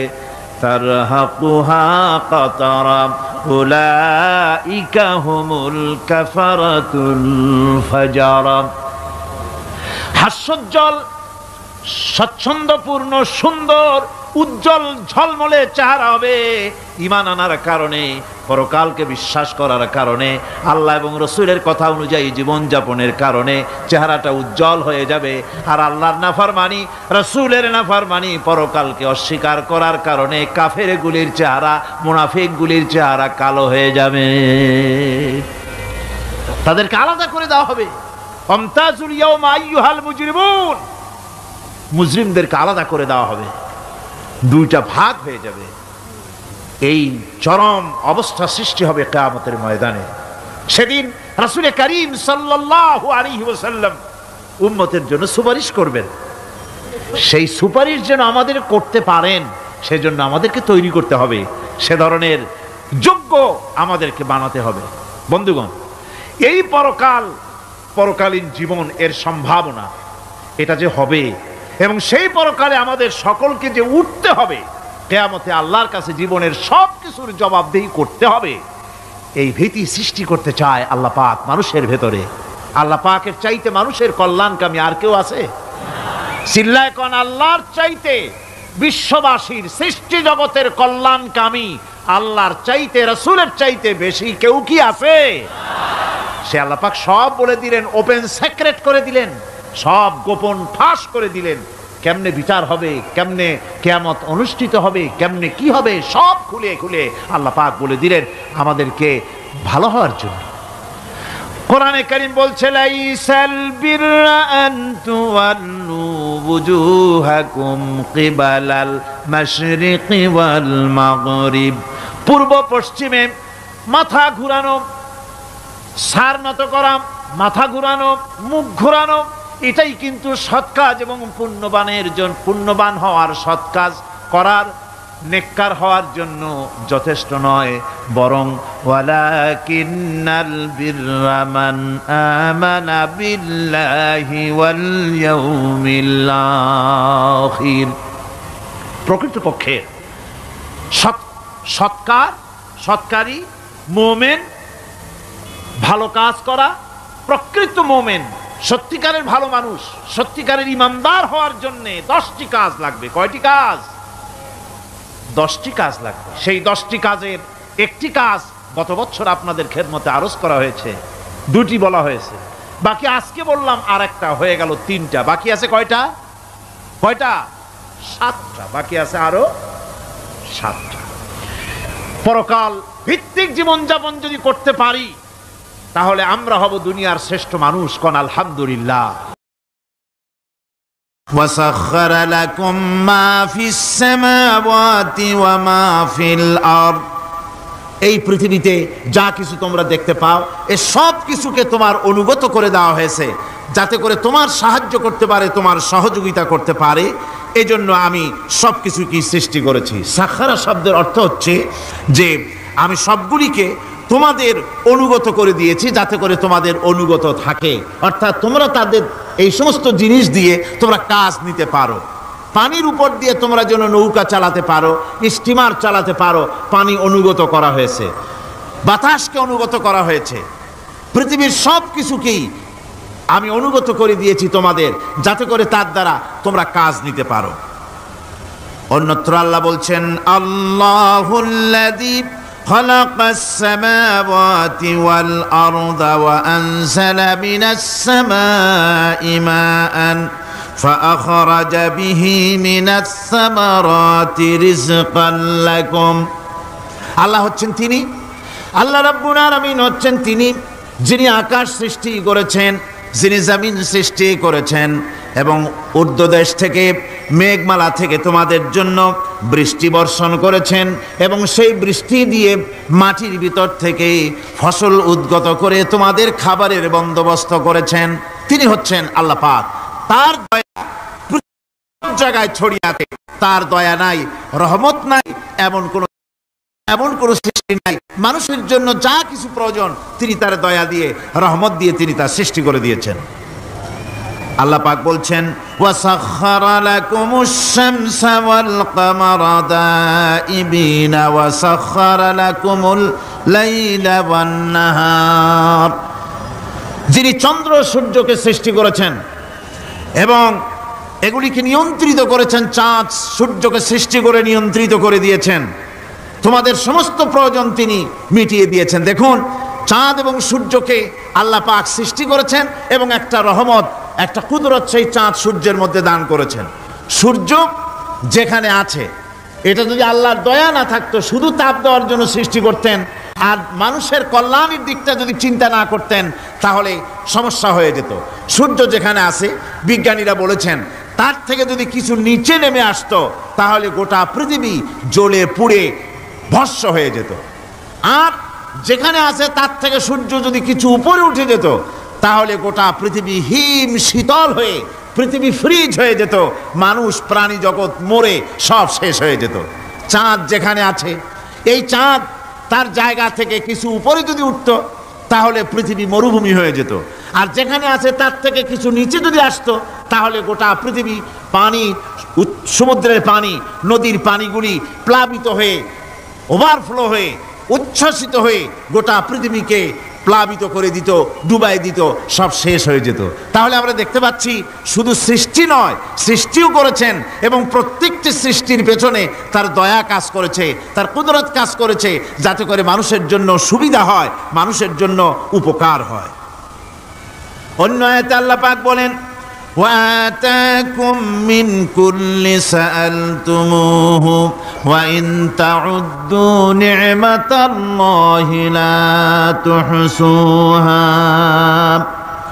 আল্লাহ পাক বলেন, তিনি তোমাদের প্রতি এত দয়াবান, আল্লাহ তোমাদের প্রতি এত দয়া রাখেন, এত মেহেরবানি করেন যে তোমাদের সমস্ত চাহিদা তিনি পূরণ করেছেন। তোমাদের জীবনে যা দরকার সব তিনি পূরণ করেছেন, এত পূরণ করেছেন। তোমরা যদি আল্লাহ পাকের নেয়ামতগুলি যদি গণনা করো, ওয়া ইন তাউদ্দু নি'মাতাল্লাহি লা তুহসুহা, আমার নিয়ামতগুলি যদি গুনতে থাকো, গুনে গুনে আমার নিয়ামত শেষ করতে পারবে না। সুবহানাল্লাহ বিহামদি, আমার নিয়ামত গুনে শেষ করতে পারবে না, এত নিয়ামত আমি আল্লাহ রাব্বুল আলামিন দান করেছি। সুতরাং প্রকৃত কথা হচ্ছে যে মানুষ বড় অকৃতজ্ঞ, মানুষ সমস্ত নিয়ামতকে, নিয়ামতের শুকর আদায় করে না, নিয়ামত বোঝেও না। উলাইকা কাল আনাম, চোখ আছে, চোখ দিয়া সব দেখে, কিন্তু আল্লাহর নিয়ামতগুলি দেখে উপলব্ধি করার ক্ষমতা নাই। খায় জনমের খাওয়া, কিন্তু খাওয়ার পরে কার খানা খাইলো, কার দেওয়া খানা খেলো, এরপরে এতটুকুন শুকরিয়াও আদায় করে না। তো চোখ থাকতে দেখে না, অন্তর থাকতে চিন্তা করে না, কান থাকতে হক শোনে না। আল্লাহ পাক বলেছেন, উলাইকা কাল আনাম, এরা হলো জানোয়ারের মতো। কিসের মতো বলুন? আল্লাহ বলেন না বালহুম আদাল, শুধু জানোয়ারের মতো না, বরং জানোয়ারের চাইতেও নিকৃষ্ট। জোরে কোন নাউজুবিল্লাহ। যাদের চোখ থাকতে দেখলো না, কান থাকতে শুনলো না, অন্তঃকরণ থাকতে বিবেচনা করলো না, এরা চতুষ্পদ জানোয়ারের মতো। আল্লাহ পাক বলছেন, আর রহমান আল্লামাল কোরআন, এ কোরআন শিক্ষা দিয়েছেন রহমান, যিনি দয়ার সাগর, যিনি মানুষের সব প্রয়োজন মিটিয়েছেন। কোরআনের মতো একটা বড় প্রয়োজন তিনি মিটাবেন না, তা কি হতে পারে? জোরে কোন হতে পারে? মানুষ সৃষ্টি করলেন, অথচ মানুষের চলার পথ দিলেন না। মানুষ সৃষ্টি করলেন, মানুষ কোন পথে চলবে, কি করলে আল্লাহ রাজি হবেন, কি করলে বেহেশতে যাব, কি করলে শান্তিতে থাকবো দুনিয়ায়, এর কোনো পরিকল্পনা তিনি দিলেন না। তিনি শুধু বললেন, নামাজ পড়ো, রোজা রাখো, আর তা যদি না করো কিয়ামতে জাহান্নামে যাবা। আল্লাহ কি এইভাবে জালিম? আল্লাহ এরকম জালিম? ওয়ামাল্লাহু বিযাল্লামিল লিল আবিদ। আল্লাহ পাক বলেছেন, আমি আমার বান্দার জন্য জালিম নই, আমি বান্দার উপর জুলম করি না। আল্লাহ পাক রহমান, তিনি আমাদের পথ দেখিয়েছেন।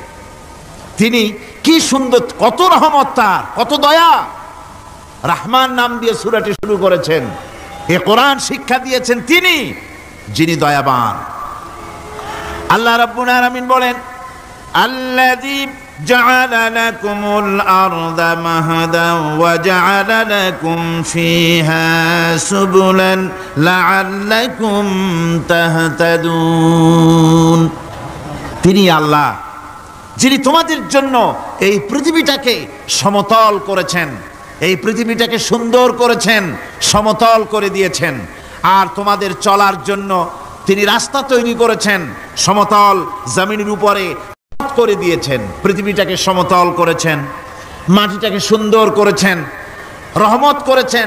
তিনি পৃথিবীর মানুষকে বসবাসের জন্য একটা পৃথিবী বানালেন, কিন্তু সেই পৃথিবীতে সেই মাটিটা এমন হলো যেখানে এত শক্ত যা বিল্ডিং করা যায় না, যেখানে মাটি খোসা যায় না, জমিন চাষ করা যায় না। জমিন কি এরকম শক্ত? জোরে বলেন, এরকম শক্ত? এরকম শক্ত না। আবার বৃষ্টি পড়লে যে কাদা হয়, ওই রকম যদি জনমের মতো আল্লাহ কাদা বানায় দিতেন যে মানুষ দাঁড়াইতেই পারে না, কাদার মধ্যে ডুবে যায়, এরকম যদি অবস্থা হতো, তাহলে এই পৃথিবীর এই জমিনের উপরে মানুষ বাড়ি ঘর বানাইতে পারতো না। ঠিক কিনা কন? আল্লাহ পাক বলছেন, আমি একটা ভারসাম্যের মাধ্যমে এই পৃথিবীকে, এই জমিনকে সৃষ্টি করছি, এবং এই জমিন যেন তোমাকে নিয়ে নড়াচড়া করতে না পারে সেজন্য আমি পাহাড় দিয়েছি। পাহাড়গুলিকে কিলকের মতো, পেরেকের মতো খিল মেরে দিয়ে পৃথিবীটার ভারসাম্য রক্ষা করেছি, যাতে করে তোমাকে নিয়ে টালমাটাল হতে না পারে। এই সুন্দর করে পৃথিবীটা বানালাম। তারপরে وَلَقَدْ مَكَّنَّاكُمْ فِي الْأَرْضِ وَجَعَلْنَا لَكُمْ فِيهَا مَعَائِشَ قَلِيلًا مَا تَشْكُرُونَ। আল্লাহ পাক বলেন, আবার দেখো, এই জমিনে আমি তোমাদেরকে প্রতিষ্ঠিত করেছি, আর জমিনের উপরে তোমরা যাতে রুজি রোজগার করতে পারো সে ব্যবস্থাও আমি করে দিয়েছি। জমিন সৃষ্টি করেছি, আবার রুজি রোজগার করবে সে ব্যবস্থাও আমি তোমাদের জন্য করে দিয়েছি। এই পৃথিবী তুমি চাষাবাদ করবে, তাতে ফসল হবে সে ব্যবস্থা করে দিয়েছি। বাড়িঘর বানাবে সে ব্যবস্থা করে দিয়েছি। তারপরে পৃথিবীর এ মাটির নিচে তোমার জন্য সম্পদ রেখেছি। সমুদ্রের ভিতরে, নদীর ভিতরে, সেখানেও তোমার জন্য সম্পদ রেখেছি। আমি রহমান সব প্রয়োজন মিটিয়েছি। শুধু এর জন্য নয় যে সৃষ্টি করলাম, ইবাদত করলাম আর জাহান্নামে পাঠিয়ে দিলাম, তা তো না। তোমাকে আমি সৃষ্টি করেছি, তোমার প্রয়োজন, যত প্রয়োজন তোমার ছিল জীবনে, সমস্ত প্রয়োজনগুলি আমি মিটিয়েছি। আল্লাহ পাক বলছেন, وَهُوَ الَّذِي سَخَّرَ الْبَحْرَ لِتَأْكُلُوا مِنْهُ لَحْمًا طَرِيًّا وَتَسْتَخْرِجُوا مِنْهُ حِلْيَةً تَلْبَسُونَهَا। আল্লাহ পাক বলেন, এই সমুদ্রকে আমি আল্লাহ তোমার নিয়ন্ত্রণাধীন করে দিয়েছি সমুদ্রকে, আর তার ভিতরে তাজা মাংস, তাজা গোশত তোমার জন্য রেখেছি, খাবার রেখেছি। আবার তুমি পরিধান করতে পারো এমন জিনিসও, ব্যবহারের জিনিস সমুদ্রের মধ্যে রেখে দিয়েছি। তার মানে হলো সমুদ্রের ভেতরে, তার ভিতরে মাছ রয়েছে, টাটকা মাছ আছে, মণিমুক্তা আছে। স্থলভাগে পৃথিবীর মাটির উপরে যত জিনিস আছে, যত নিয়ামত আছে, সমুদ্রের তলদেশে তার কোনো অংশে কম নাই, বরং তার থেকে আরো বেশি আছে। মাটির উপরে যত নিয়ামত আছে, সম্পদ আছে, মাটির তলায় তার থেকে কোনো অংশে কম নাই। অনেক নিয়ামত মাটির তলায় আছে, খনিজ দ্রব্যগুলি মাটির তলায় থাকে। সমুদ্রের তলদেশে অসংখ্য নিয়ামত আল্লাহ রাব্বুল আলামিন রেখেছেন। বলছেন, আমি হচ্ছে রহমান, আমার দয়ায় ভরা, আমি তোমার সমস্ত প্রয়োজন আমি আমার দয়া দিয়ে আমি মিটিয়েছি। আমার ভাইরা, আল্লাহ সুবহানাহু ওয়া তাআলা তিনি হচ্ছেন রহমান, তিনি হচ্ছেন রহমান। জোরে বলেন, তিনি কি? দয়ার সাগর, যিনি মানুষের সমস্ত প্রয়োজন মিটিয়েছেন, তিনি কোরআন অবতীর্ণ করেছেন। আমি আল্লাহর দয়ার কথা, রহমান শব্দের ব্যাখ্যা আপনাদের সামনে করে সামনে এগোচ্ছি।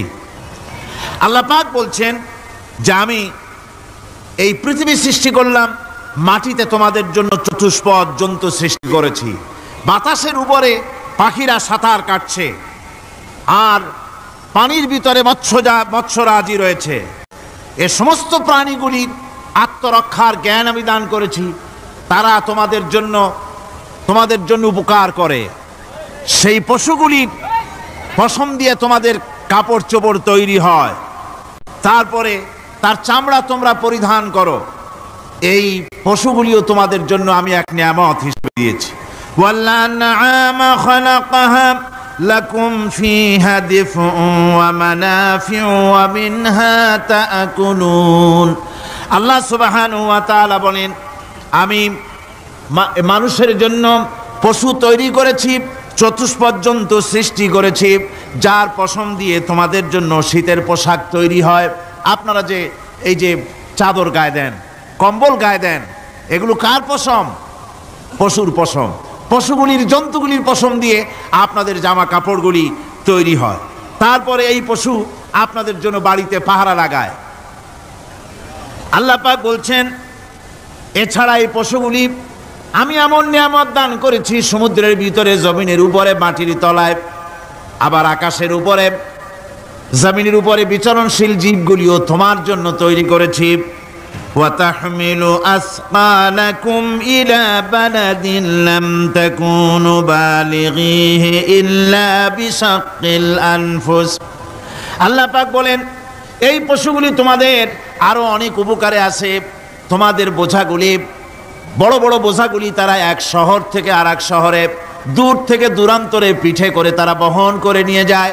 যা তোমরা বহন করতে পারতে না, তোমাদের জন্য দারুণ কষ্ট হতো, মুসিবত হতো, এই ধরনের বোঝাগুলি পশুগুলি তোমাদের জন্য বহন করে নিয়ে যায়। গাধা, ঘোড়া, হাতি আপনাদের বোঝাগুলিকে, বিরাট বিরাট বোঝা যা টানতে ট্রাক লাগে, মানুষের জন্য কষ্ট হয়, এই বোঝাগুলিও এই পশুর দ্বারা আল্লাহ পাক বহন করায় থাকেন। আল্লাহ পাক বলছেন ইন্না রাব্বাকুম লারাউফুর রহিম, নিশ্চয়ই তোমাদের রব তিনি তোমাদের প্রতি অত্যন্ত দয়াশীল, তার দয়া পৃথিবীর চতুর্দিকে ছড়িয়ে আছে। তিনি আমাদেরকে এ কোরআন নাজিল করেছেন, এ কোরআন আমাদেরকে শিক্ষা দিয়েছেন এমন এক রহমান যার দয়া পৃথিবীর চতুর্দিকে সর্বত্র ছড়িয়ে আছে। আল্লাহর দয়া চতুর্দিকে কি ছড়িয়ে আছে কোন? আল্লাহর দয়া, আল্লাহর মোহব্বত, আল্লাহর করুণা সর্বত্র ছড়িয়ে আছে। আল্লাহ পাক বলছেন পশু সৃষ্টি করলাম, পশুগুলি তোমাকে পাহারা দিল, তার গোশত তোমরা খেলে, তাকে দিয়ে তোমরা মাল বহন করলে, তার পশম দিয়ে জামা কাপড় বানালে। আরো দেখো কি করলাম এই পশু দিয়ে, ওয়া ইন্না লাকুম ফিল আনআমি লাইবরা নুসকিকুম মিম্মা ফি বুতুনিহি মিন বাইনি ফারসিন ওয়া দামিন লাবানান খালিসান সাইগান লিশ-শারিবিন। আল্লাহ রাব্বুল আলামিন বলেন চতুষ্পদ জীবের মধ্যে বুদ্ধিমান ব্যক্তিদের জন্য নিদর্শন রয়েছে, যারা বুদ্ধিমান তাদের জন্য নিদর্শন রয়েছে। দেখো তোমার গাভীগুলি এগুলি জমিনের ঘাস খেলো, এই ঘাস খাওয়ার পর তার শরীরের ভিতরে রক্ত তৈরি হলো, পেশাব হলো, ময়লা হলো, সেই পেশাব, ময়লা, রক্ত ইত্যাদির ভেতর থেকে আমি তোমাদের জন্য দুধ তৈরি করে দিলাম। যেখান থেকে পেশাব বের হলো, পায়খানা বের হলো, তার পাশের থেকে স্বচ্ছ, সুন্দর, সুমিষ্ট, সুস্বাদু দুধ আমি তোমাদের জন্য বের করে দিলাম। সুবহানাল্লাহ বিহামদিহি। দেখুন এই দুধ আল্লাহ পাক তৈরি করলেন। কাগজ তৈরি হয় যে মিল, কলকারখানায়, পেপার মিল, আপনারা যদি কোনো পেপার মিলে যান তো যে দেখবেন কাগজ তৈরি হয় গাছ দিয়ে। এই গাছগুলি মিলের মধ্যে, মেশিনের মধ্যে ঢুকানো হয়, মেশিনের ভিতরে গাছটা ঢুকে মেশিনের তাপে, বৈদ্যুতিক তাপে এই গাছগুলি গলে যায়, পানি হয়ে যায়। তারপরে ছাকনা থাকে, নেট থাকে, কয়েকটা নেট থাকে, সেই ছাকনাগুলির ভিতর থেকে ছেঁকে এরপরে সেই পানিটা চলে আসে প্লেটের উপরে, এসে আস্তে আস্তে শক্ত হতে হতে সেটা কাগজে পরিণত হয়ে যায়, পানিটা আস্তে আস্তে কাগজে পরিণত হয়ে যায়। তো এই কাগজ তৈরি করতে গিয়ে কাগজটা থেকে যে ছাকনাগুলি দেওয়া হলো, নেট দেওয়া হলো, যাতে করে কোনো আবর্জনা না যায়, সেজন্য এতগুলি নেট সিস্টেম আছে, এতগুলি ছাকনার সিস্টেম আছে। কিন্তু তারপরেও এত সাবধানতা সত্ত্বেও আমরা দেখি কাগজে লিখতে গেলে কাগজের মধ্যে নিপের সাথে অ্যাক্সিডেন্ট হয়ে যায়, এ ধরনের আবর্জনা কাগজের মধ্যে দুই একটা থেকে যায়, অনেক কাগজের মধ্যে এরকম পাওয়া যায়, যায় কিনা ভাই? এবার আপনি দেখেন কাগজ তৈরি করার জন্য মিল কলকারখানার ভিতরে, পেপার মিলে এতগুলো নেটের ব্যবস্থা থাকে, ছাকনার ব্যবস্থা থাকে, তারপরেও আবর্জনা কিছু কাগজের মধ্যে চলে আসে, দুই একটা থেকে যায়। কিন্তু ঘাস খেলো, কুটা খেলো, খড় খেলো, ভুসি খেলো, তুষি খেলো, গাবিতে খেলো, খাওয়ার পরে আল্লাহ রাব্বুল আলামিন এ দিয়ে দুধ বানালেন, এ দিয়ে পায়খানা হলো, পেশাব হলো, রক্ত হলো। দুধ যখন দহন করলেন, দুধ দহন করার সময় একটা ঘাসের কণাও কি তার মধ্যে পেয়েছেন? পাওয়া গেছে? যায় নাই। অথচ দুধ থাকে যে বাটের মধ্যে, ওটা কি বলেন? ওলান বলে নাকি? যে ওলানের ভিতরে দুধ থাকে, ওইটা কাটে দেখেন, জবাহ করে, গরু জবাহ করে ওলানটা কাটে দেখেন, ওর ভিতরে কোনো নেট আছে, কোনো জাল আছে, কোনো ছাকনার ব্যবস্থা আছে? কিচ্ছু নাই। সুবহানাল্লাহ কইতে ইচ্ছে করে না ভাইরা? আল্লাহ রাব্বুল আলামিন বলেন এইভাবে করে পশুর ভিতরে তোমার জন্য কত, এক পশুতে কত উপকার করলাম, গোশত খাওয়ালাম, চামড়া দিয়া জামা বানায় দিলাম। প্রচন্ড শীত পড়ে যেখানে, কানাডায়, ইউরোপে, আমেরিকায় প্রচন্ড শীত পড়ে কোনো কোনো এলাকায়। দক্ষিণ আমেরিকায় কানাডার একটা এলাকা আছে যেখানে এবার আমি সফর করে এসেছি। 12 মাস বরফ পড়ে সেখানে, বরফ আর বরফ ছাড়া কিছু নাই, সমস্ত রাস্তাঘাট সব বরফ আর বরফ। সেখানে এই প্রচন্ড শীতের ভিতরে মানুষ কিভাবে থাকবে? সুতা দিয়া তৈরি করা কাপড়ে শীত কিছুতেই মানতে পারে না।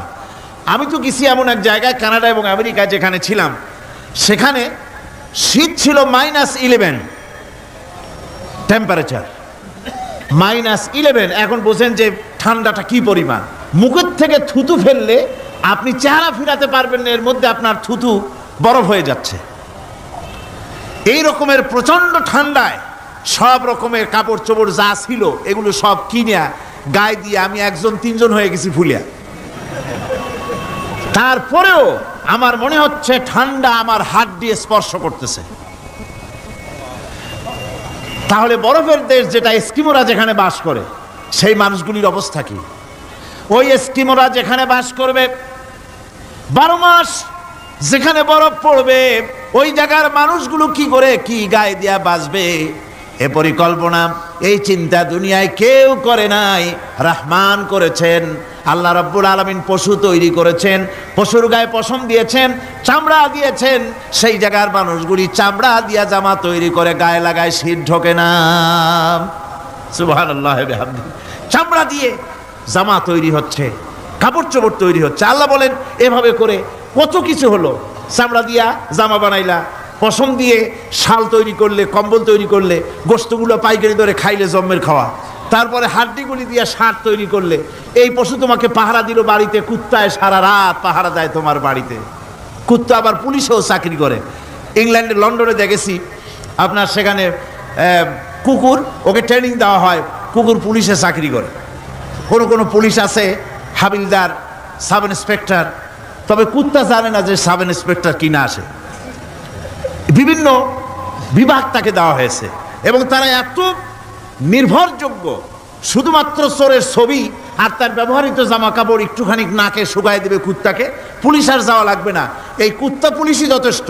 খুঁজা চোর যদি একবার তার নজরে এসে যায় আর ছাড়াছাড়ি নাই, তাকে হাজির করবে, পুলিশের সামনে এনে হাজির করবে। তো এই কুকুর বাড়িতে পাহারা দিচ্ছে আপনার জন্য, তারপরে পুলিশের দায়িত্ব পালন করতেছে। মানুষ মরে গেলে কোথায় মরেছে সেগুলি সন্ধান করে নিয়ে আসতেছে, মাইন কোথায় পোতা আছে তা খুঁজে নিয়ে আসতেছে। কত উপকার আল্লাহ পাক করছেন। আল্লাহ পাক বলছেন, দেখো বান্দা, তোমার জন্য এই ধরনের অসংখ্য নিয়ামত আমি দান করেছি। আর এই নিয়ামতগুলি কার থেকে আসছে? যত নিয়ামত বান্দা তোমার জন্য তুমি পেয়েছো, সমস্ত নিয়ামত আমি আল্লাহ রাব্বুল আলামিনের পক্ষ থেকে এসেছে। সব নিয়ামত কে দিয়েছেন? জোরে বলেন, কে দিলেন? আল্লাহ পাক দিলেন। আল্লাহ পাক বলেন, এইভাবে করে আমি আমার নিয়ামত দিয়া, রহমত দিয়ে তোমাকে আমি সৃষ্টি করেছি, তোমাকে লালন পালন করতেছি। একটি মানুষ যতই সংকীর্ণ এবং অসভ্য জীবন যাপন করুক না কেন, সে পৃথিবীতে যেখানে বসবাস করে সেখানে বসে সে অন্তত তার চতুর্দিকে কত নিয়ামত সে লাভ করতেছে তা সে চিন্তা না করে পারে না। সে যদি চিন্তা করে তাহলে অবশ্যই এগুলি তার জ্ঞানের মধ্যে আসবে। একজন কৃষক, সে নির্জন একটা কুটিরে বাস করে। সে আল্লাহর সৃষ্টি নৈপুণ্যতা বুঝুক আর না বুঝুক, আকাশ কেন সৃষ্টি হলো, জমিন কেন সৃষ্টি হলো, এই কথা যদি জিজ্ঞাসা করা হয় কৃষককে, সে তো ভালো করে তা বুঝবে না। কিন্তু অন্তত এতটুকুন কথা একটা মূর্খ, একজন চাষি যে প্রত্যন্ত একটা অঞ্চলে বাস করে, একটা নিবিড় পল্লীতে বাস করে, অজ পাড়াগায় বাস করে, কোনো শিক্ষার আলো পৌঁছায় নাই, স্কুল নাই, কলেজ নাই, বিদ্যুৎ নাই, হসপিটাল নাই, রাস্তা নাই, টেলিফোনের ব্যবস্থা নাই, এমন একটা জায়গায় একটা নিরেট, একটা মূর্খ, একটা চাষি একটা ঘরের মধ্যে বাস করে। সে পৃথিবীর আল্লাহর সৃষ্টি নৈপুণ্যতা আর কিছু বুঝুক আর না বুঝুক, এতটুকুন কথা তো সে বোঝে যে আমি যদি অসুস্থ হই তাহলে এই গাছপালার পাতা শিকড় বেটে খেলে আমি রোগমুক্ত হয়ে যাই।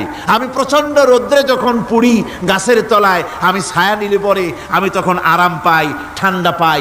এই গাছগুলি তার তরুণ বয়সে আমাকে ফল দেয়, গাছ যখন বড় হয় তখন সে আমাকে ছায়া দেয়। এই গাছের তক্তাগুলি দিয়ে, গাছ দিয়ে কাঠ হয়, তা দিয়ে তক্তা হয়, তা দিয়ে খুঁটি হয়, তা দিয়ে আড়া হয়, তা দিয়ে নৌকা হয় ইত্যাদি সে বুঝতে পারে। তাছাড়া এই গাছ যখন বুড়ো হয়ে গেল, শুকিয়ে গেল, তখন এই গাছ দিয়ে আগুন জ্বালায়া আমি রান্না বান্না করি। গাছ এত আমার উপকার করছে, তার দ্বারা উত্তাপ পাই, আলো পাই, এত কিছু পাই। একটা মূর্খ লোকও চিন্তা করলে এতগুলি জিনিস সে অনুভব করতে পারে এবং এরপরে তার চিন্তা চলে যায় যে এই সমস্ত নিয়ামত এমনি এমনি হয় নাই, নিঃসন্দেহে একজন এগুলি সৃষ্টি করেছেন, তার নাম আল্লাহ। তার নাম কি? তার নাম রহমান। জোরে বলেন তার নাম কি? রহমান। তিনি সৃষ্টি করেছেন, তিনি এগুলি দান করেছেন। এই বৃক্ষরাজি আল্লাহ পাক বলছেন নিল্লাযী জাআলা লাকুম মিনাশ শাজারিল আখদারি নারান ফাইযা আনতুম মিনহু তুকিদুন। আল্লাহ রাব্বুল আলামিন বলেন সেই দয়াময় আল্লাহ রাব্বুল আলামিন গাছ সৃষ্টি করেছেন, আর এই গাছগুলি সৃষ্টি করে দিয়েছেন তোমাদের কাজের জন্য, যা দিয়ে তোমরা আগুন জ্বালাও, চুলা জ্বালাও, রান্না বান্নার কাজ করো। ওয়া রাহমাতি ওয়াসিআত কুল্লা শাই, আমার রহমত ঘিরে আছে আমার গোটা পৃথিবীকে, সর্বত্র আমার রহমত আর রহমত। এই কোরআন শরীফ শিক্ষা দিয়েছেন তিনি। আর রহমান আল্লামাল কোরআন, এই কোরআন শিক্ষা দিয়েছেন সেই মহান আল্লাহ রাব্বুল আলামিন, যিনি হচ্ছেন রহমান, যার দয়া দিয়ে গোটা পৃথিবী পরিব্যাপ্ত হয়ে আছে। এক মুহূর্তের জন্য চিন্তা করুন, এক মুহূর্তের জন্য চিন্তা করুন, আল্লাহ পাকের দয়া যদি না থাকতো তাহলে কি অবস্থা হতো?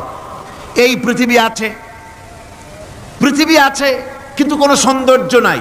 আকাশ আছে কিন্তু কোনো তারকা নাই। তারকা আছে কিন্তু তাতে কোনো আলো নাই।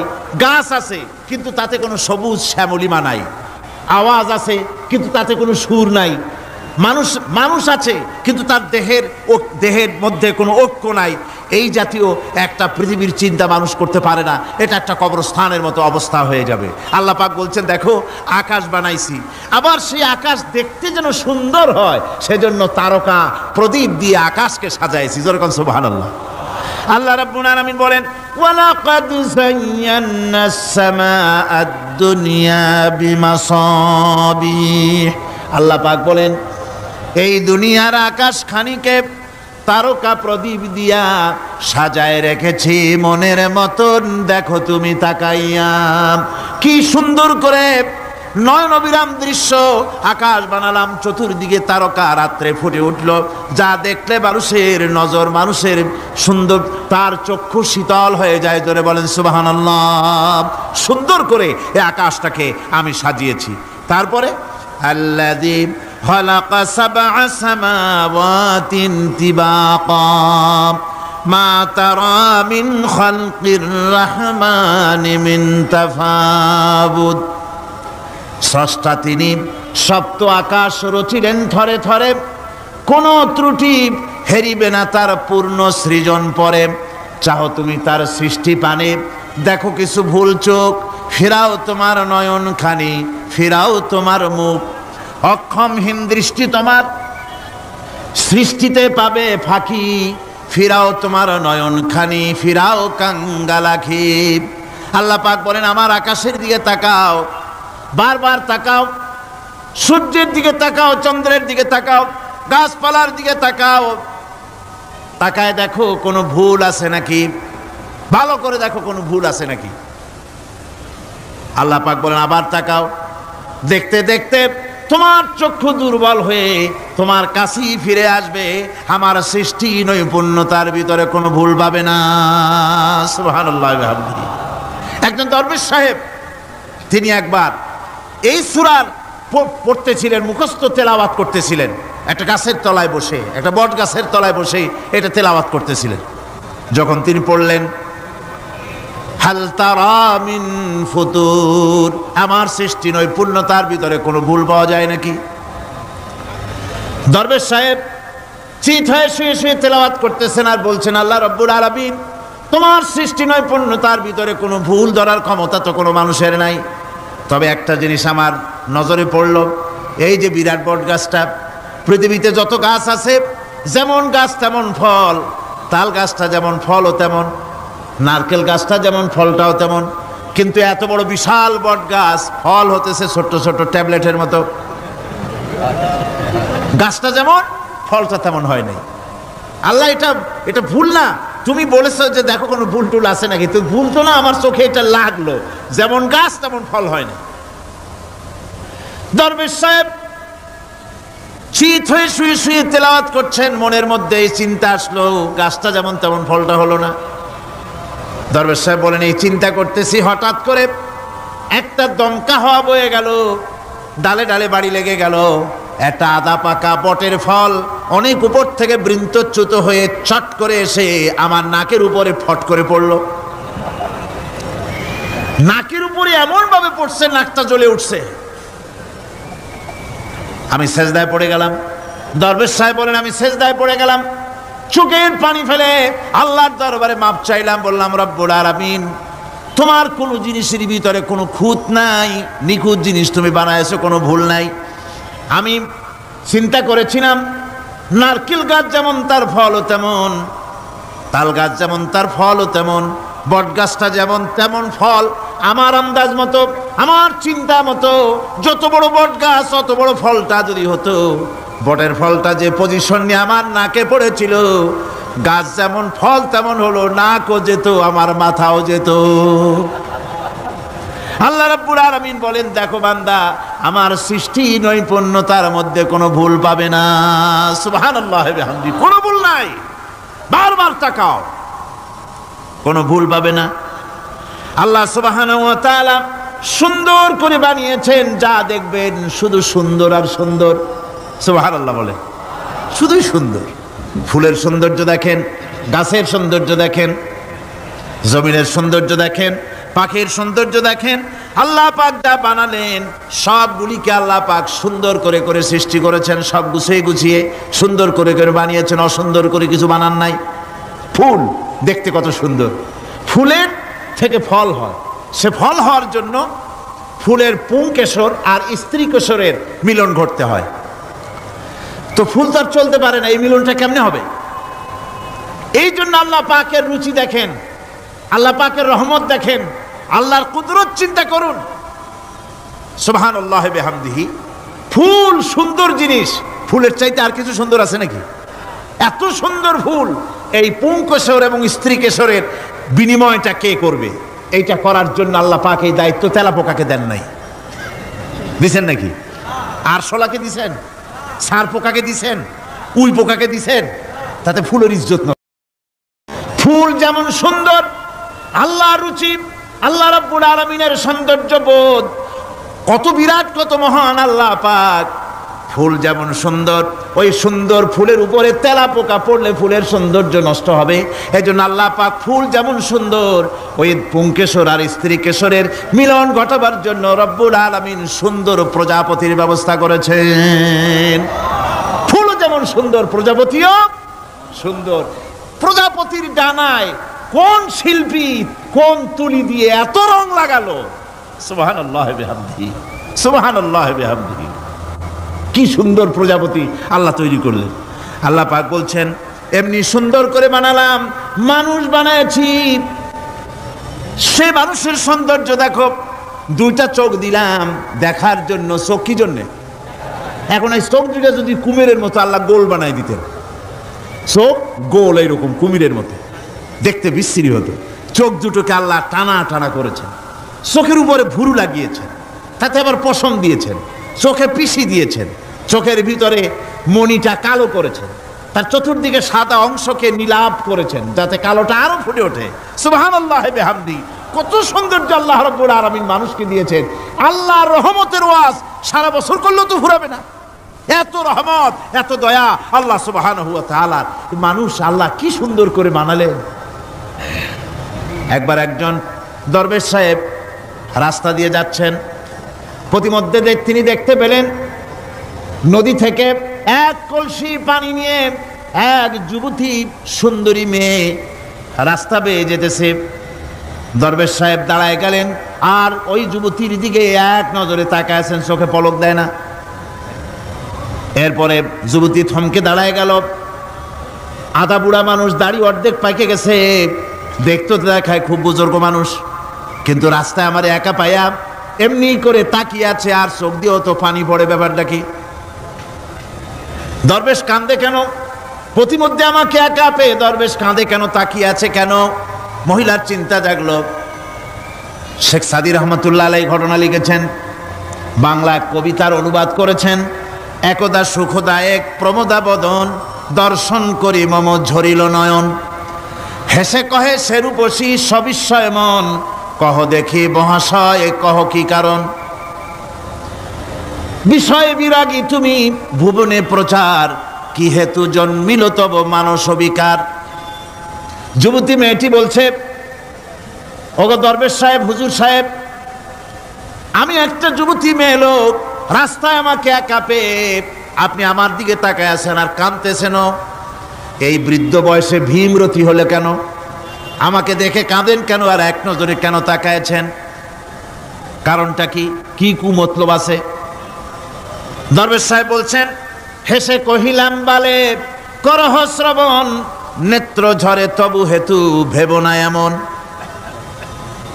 হে রূপসী মেয়ে, তোমার জন্য আমি কান্দি, একথা একবারও চিন্তা করো না। যে শিল্পী রচিল এই সুধাংশু বদন, তাহার তরে ঝরে নেত্র নয়নে জীবন। তোমার প্রেম পাওয়ার জন্যে তোমাকে দেখে লোবাতুর এবং কামুক হয়ে তোমার দিকে তাকায় কান্দি, একবারও ভেব না।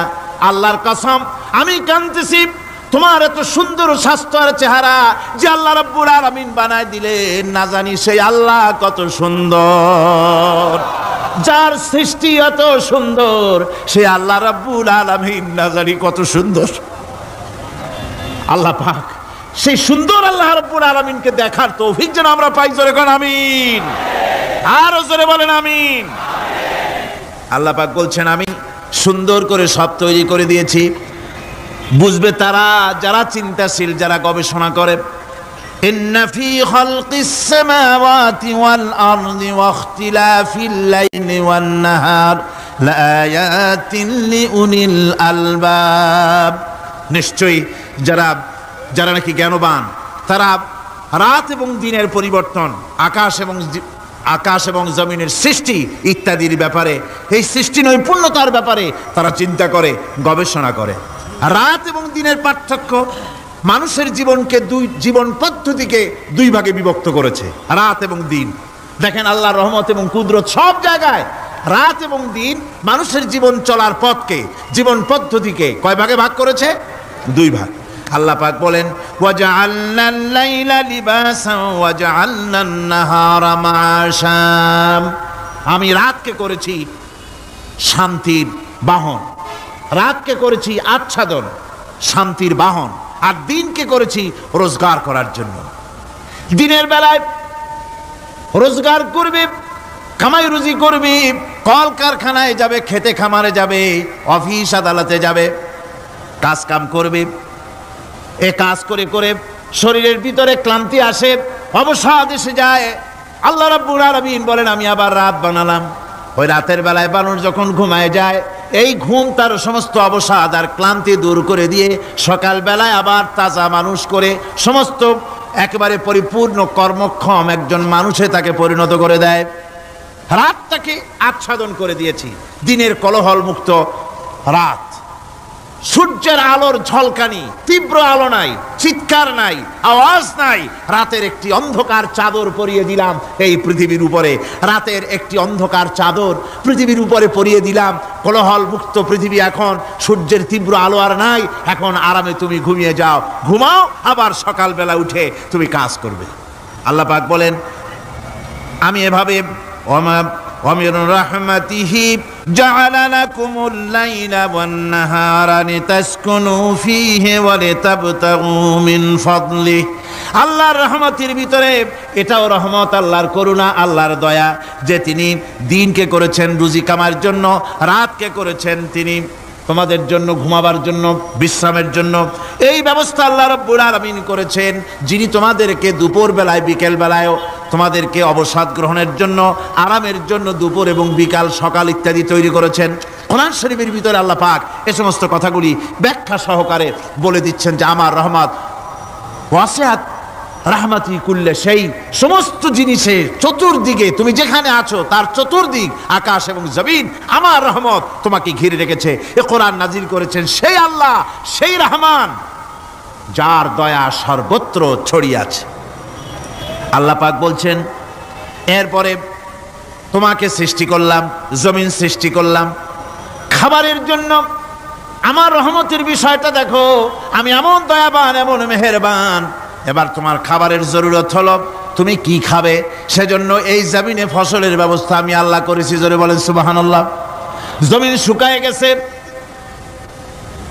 বৈশাখ মাসের জ্যৈষ্ঠ মাসের প্রচন্ড রৌদ্রের তাপে জমিন শুকায় গেছে। এই জমিনে তুমি ফসল ফলাবে কি করে যদি না পানি দিয়ে জমিনটারে ভিজায় দেই? আল্লাহ বলেন জমিন ভিজাবার দায়িত্ব আমি নিলাম। আল্লাহুল্লাযী আরসালার রিয়াহা ফাতুসিরু সাহাবা। সমুদ্রের পানি, লবণাক্ত পানিগুলি বাষ্পীয় আকারে উত্থিত হয়ে যায়, মেঘমালায় পরিণত হয়ে যায়। বাতাসকে বলি এই মেঘকে টেনে নিয়ে যাও অমুক জায়গার উপরে। মেঘ চলে এলো।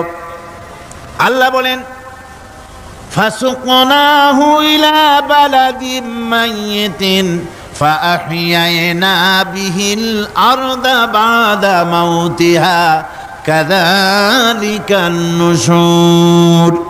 আল্লাহ পাক বলছেন বৃষ্টির পানি পড়লো, মরা জমিন জিন্দা হয়ে গেল। এই মরা জমিন জিন্দা হলো। এরপরে তুমি বীজ বপন করলে, ধান বপন করলে, গম বপন করলে, মাটির খাসলাত হলো সব পচায় দেওয়া। মাটির খাসলাত কি? কথা বুঝেন না? মাটির ধর্মটা কি? পচায় দেওয়া। যা রাখেন পচে যাবে, লোহা রাখেন জং ধরে যাবে, পাথর রাখেন আস্তে আস্তে, এ ধরনের যেসব জিনিস রাখেন আস্তে আস্তে করে ধ্বংস হয়ে যাবে, পচে যাবে। ওই মাটির ভিতরে ধান এবং গম, আপনার ফসল, আপনার খাদ্য, আপনার রিজেককে আমানত করে দিলেন। আল্লাহ পাক ওটাকে হেফাজত করলেন। এরপরে ওর ভিতর থেকে পাতা অঙ্কুরিত হয়ে বেরিয়ে এলো। এখন কেউ যদি বলে আল্লাহ যদি পানি না দেন, আল্লাহ যদি বৃষ্টিটা না দেন, তাহলে আমার অসুবিধাটা কি? আল্লাহ বলেন দেখো বৃষ্টিটা তো আমি দিলাম। বৃষ্টিটা কে দিলেন? আল্লাহ পাক বলেন আফারাআইতুমুল মাআল্লাযী তাশরাবুন আআনতুম আনজালতুমুহু মিনাল মুজনি আম নাহনুল মুনজিলুন। তোমরা যে পানি পান করো, আকাশ থেকে এই পানিটা কে বর্ষণ করে? তুমি করো না আমি করি? কে করে জোরে কোন? আল্লাহ পাক বলছেন আমি পানি বর্ষণ করি। সেই পানিটা এই যে বঙ্গোপসাগরের পানি, আপনাদের কর্ণফুলীর পানি, মিষ্টি না নোনা? কি পানি জোরে কোন? এই নোনা পানি আকাশে উঠলো। আল্লাহ পাক বলেন ইচ্ছে যদি করতাম লাউ নাশাউ জাআলনাহু জাজান ফালাউলা তাশকুরুন। পানি উঠালাম, নোনা পানি, ইচ্ছে করলে লবণাক্ত অবস্থায় অবতীর্ণ করে দিতে পারতাম, জমিনের ফসল সব নষ্ট হয়ে যেত। কিন্তু আমি নোনা পানি উঠায়া ওই পানিগুলিকে মিষ্টি করে আমি নাজিল করে জোরে কান সুবহানাল্লাহ, মিষ্টি পানি অবতীর্ণ করে দিলাম। এখন মানুষ বলে আল্লাহ পানি না দিলে কি হইতো? আমাদের খাল আছে, বিল আছে, সাগর আছে, নদী আছে, পুকুর আছে, হাওড় আছে, টিউবওয়েল আছে, ডিপ টিউবওয়েল আছে। আল্লাহ বৃষ্টি না দিলে তো কি হয়ে গেল আমাদের? আল্লাহ পাক জবাব দিয়েছেন কুল আরাআইতুম ইন আসবাহা মাউকুম গাওরান ফামান ইয়াতিকুম বিমাইম মাইন। বলো দেখি সবে শুকাইয়া যদি যায় এই জমিনের পানি, তাহলে হেথায় তটুডির ধারা কে দিবে সবারে আনি? টিউবওয়েলের পানি, পাতালের পানি, দরিয়ার পানি, সাগরের পানি, হাওড়ের পানি, বিলের পানি সব যদি আমি আল্লাহ শুকায় দেই, আমি আল্লাহ ছাড়া এমন কোন শক্তি আছে যে মরা গাঙ্গে নতুন করে পানির জোয়ার এনে দিতে পারে? আছে কেউ? কেউ নাই। আল্লাহ পাক বলেন দেখুন আমার রহমত, এভাবে করে আমি পানি দিলাম, বৃষ্টি দিলাম, এবার গাছ উঠলো, বীজ বপন করছিলাম, গাছ উঠলো। আনতুম আনশাতুম শাজারাতাহা আম নাহনুল মুনশিউন। মাটি থেকে এই গাছকে কে উদ্গত করে দিল? হয় বেটা, কে দিল? তুমি দিছো না আমি দিয়েছি? কে দিয়েছে জোরে কন, জোরে চিল্লা এখন কে দিল? আল্লাহ পাক বলেন গাছ উদ্গত করে দিলাম, গাছ এবার বড় হলো। এই গাছ আল্লাহ রাব্বুল আলামিন এই গাছ তৈরি করলেন। এই গাছ শুধু আপনার জ্বালানি দেয় না, গাছ শুধু ফল দেয় না, এই গাছ মানুষের জন্য, গাছ হচ্ছে বন্ধু। মানুষের জন্য গাছ কি? জোরে কোন কি? বন্ধু। সেই বন্ধুরে জন্মের কাটা কাটবেন নাকি? এই গাছ তৈরি হচ্ছে। গাছ বন্ধু কি করে? গাছ বন্ধু হচ্ছে আমরা যে শ্বাস প্রশ্বাস নেই, মুখের থেকে নাকের থেকে যে শ্বাসটা ফেলি, সেটা হচ্ছে আমরা গ্রহণ করি বাতাস থেকে অক্সিজেন, ছেড়ে দেয় কার্বন ডাই অক্সাইড। এটা হচ্ছে বিষ। এটা কি? আমরা নিলাম পরিশুদ্ধ, অক্সিজেন নিলাম, ছেড়ে দিলাম এটাকে বিষ করে, এই বিষটা ছড়িয়ে গেল। এখন এই বিষ যদি আল্লাহ পরিশুদ্ধ করার কোনো ফ্যাক্টরি না বানাতেন তাহলে পৃথিবীর সমস্ত প্রাণী মরে যেত। সুবহানাল্লাহ কইতে ইচ্ছে করে না? আল্লাহ পাক কি ব্যবস্থাটা করলেন! কোন দুনিয়ায় ফ্যাক্টরি নাই মানুষ যে বিষাক্ত করে দেয় আবহাওয়াকে, সেটাকে রিফাইন করার ব্যবস্থা মানুষের কাছে নাই। আল্লাহ ব্যবস্থা করেছেন কি? আল্লাহ পাক গাছ বানায় দিলেন, গাছের সবুজ শ্যামল রং, ঘাসের সবুজ শ্যামল রং, তার খাদ্য হতেছে আপনি যেটা ছেড়ে দেন, আপনার জন্য যেটা বিষ সেটা হচ্ছে তার জন্য খাদ্য। কার্বন ডাই অক্সাইড গাছ টেনে নেয়, সারা রাত টানতে থাকে, অক্সিজেন থেকে বাতাস থেকে সারা রাত টানতে থাকে, কার্বন ডাই অক্সাইড খাবার হিসাবে সে টেনে নেয়। আর দিনের বেলা যখন রোদ ওঠে, সূর্যের উত্তাপ আর গাছের সবুজ রং দুটোতে মিলে এক প্রকারের রন্ধন ক্রিয়া হয়, রাঁধা হয়। সেই রান্নার মাধ্যমে গাছের ভিতর থেকে গাছ আবার অক্সিজেন মানুষের জন্য, প্রাণীর জন্য ছেড়ে দেয়। সুবহানাল্লাহ। তো গাছ আপনার জন্য বন্ধু, একদিকে গাছ আপনার এই কাজ করলো, ফার্নিচার বানাইলো, ছায়া দিল, ফল দিল। আল্লাহ পাক বলেন এই গাছগুলি কে তৈরি করলো? মিয়া তুমি করছো? না আমি করছি। আমি আমার রহমত দিয়ে তোমারে গাছ বানাই দিলাম। এরপরে ফসল দিলাম, ফসল হলো, তোমার তরি তরকারি হলো, সব কিছু তোমার হয়ে গেল। এবার ফসল দেখা মানুষে যখন দেখে জমিনে বড় বড় ধানের গোছা হয়েছে, মোটা মোটা ধানের গোছা হয়েছে, মোছে তখন তেল মাখে আর নতুন নতুন গানের আয়োজন করে। এবার ফসল বেশি হয়েছে, গান, থিয়েটার, বাজনা, গুনাগার বিবি, কত রকমের গানের ব্যবস্থা করে ফেলে। জমিনে ফসল আর মোছে তেল মাখে আনন্দে। আল্লাহ রাব্বুল আলামিন বলেন লাউ নাশাউ লাজআলনাহু হুতামান ফাযান্তুম তাফাক্কাহুন। আমি যদি ইচ্ছে করি তোমার জমিনের সমস্ত ফসলটাকে আমি সম্পূর্ণ কুটায় পরিণত করে দিতে পারি, তুষে পরিণত করে দিতে পারি। পারেন না? ধানের ভিতরে আল্লাহ যদি চাউল না দেন তাহলে সব তুষ হয়ে যাবে না? তখন কি করবেন আপনারা? কি করবেন? কোন বাংলাদেশ তখন হরতালের দেশ। যখন আপনি দেখলেন যে জমিনে ধান এবার সব তুষ হইছে, তখন আল্লাহর বিরুদ্ধে হরতাল করেন। লাভ হবে কিছু? লাভ হবে?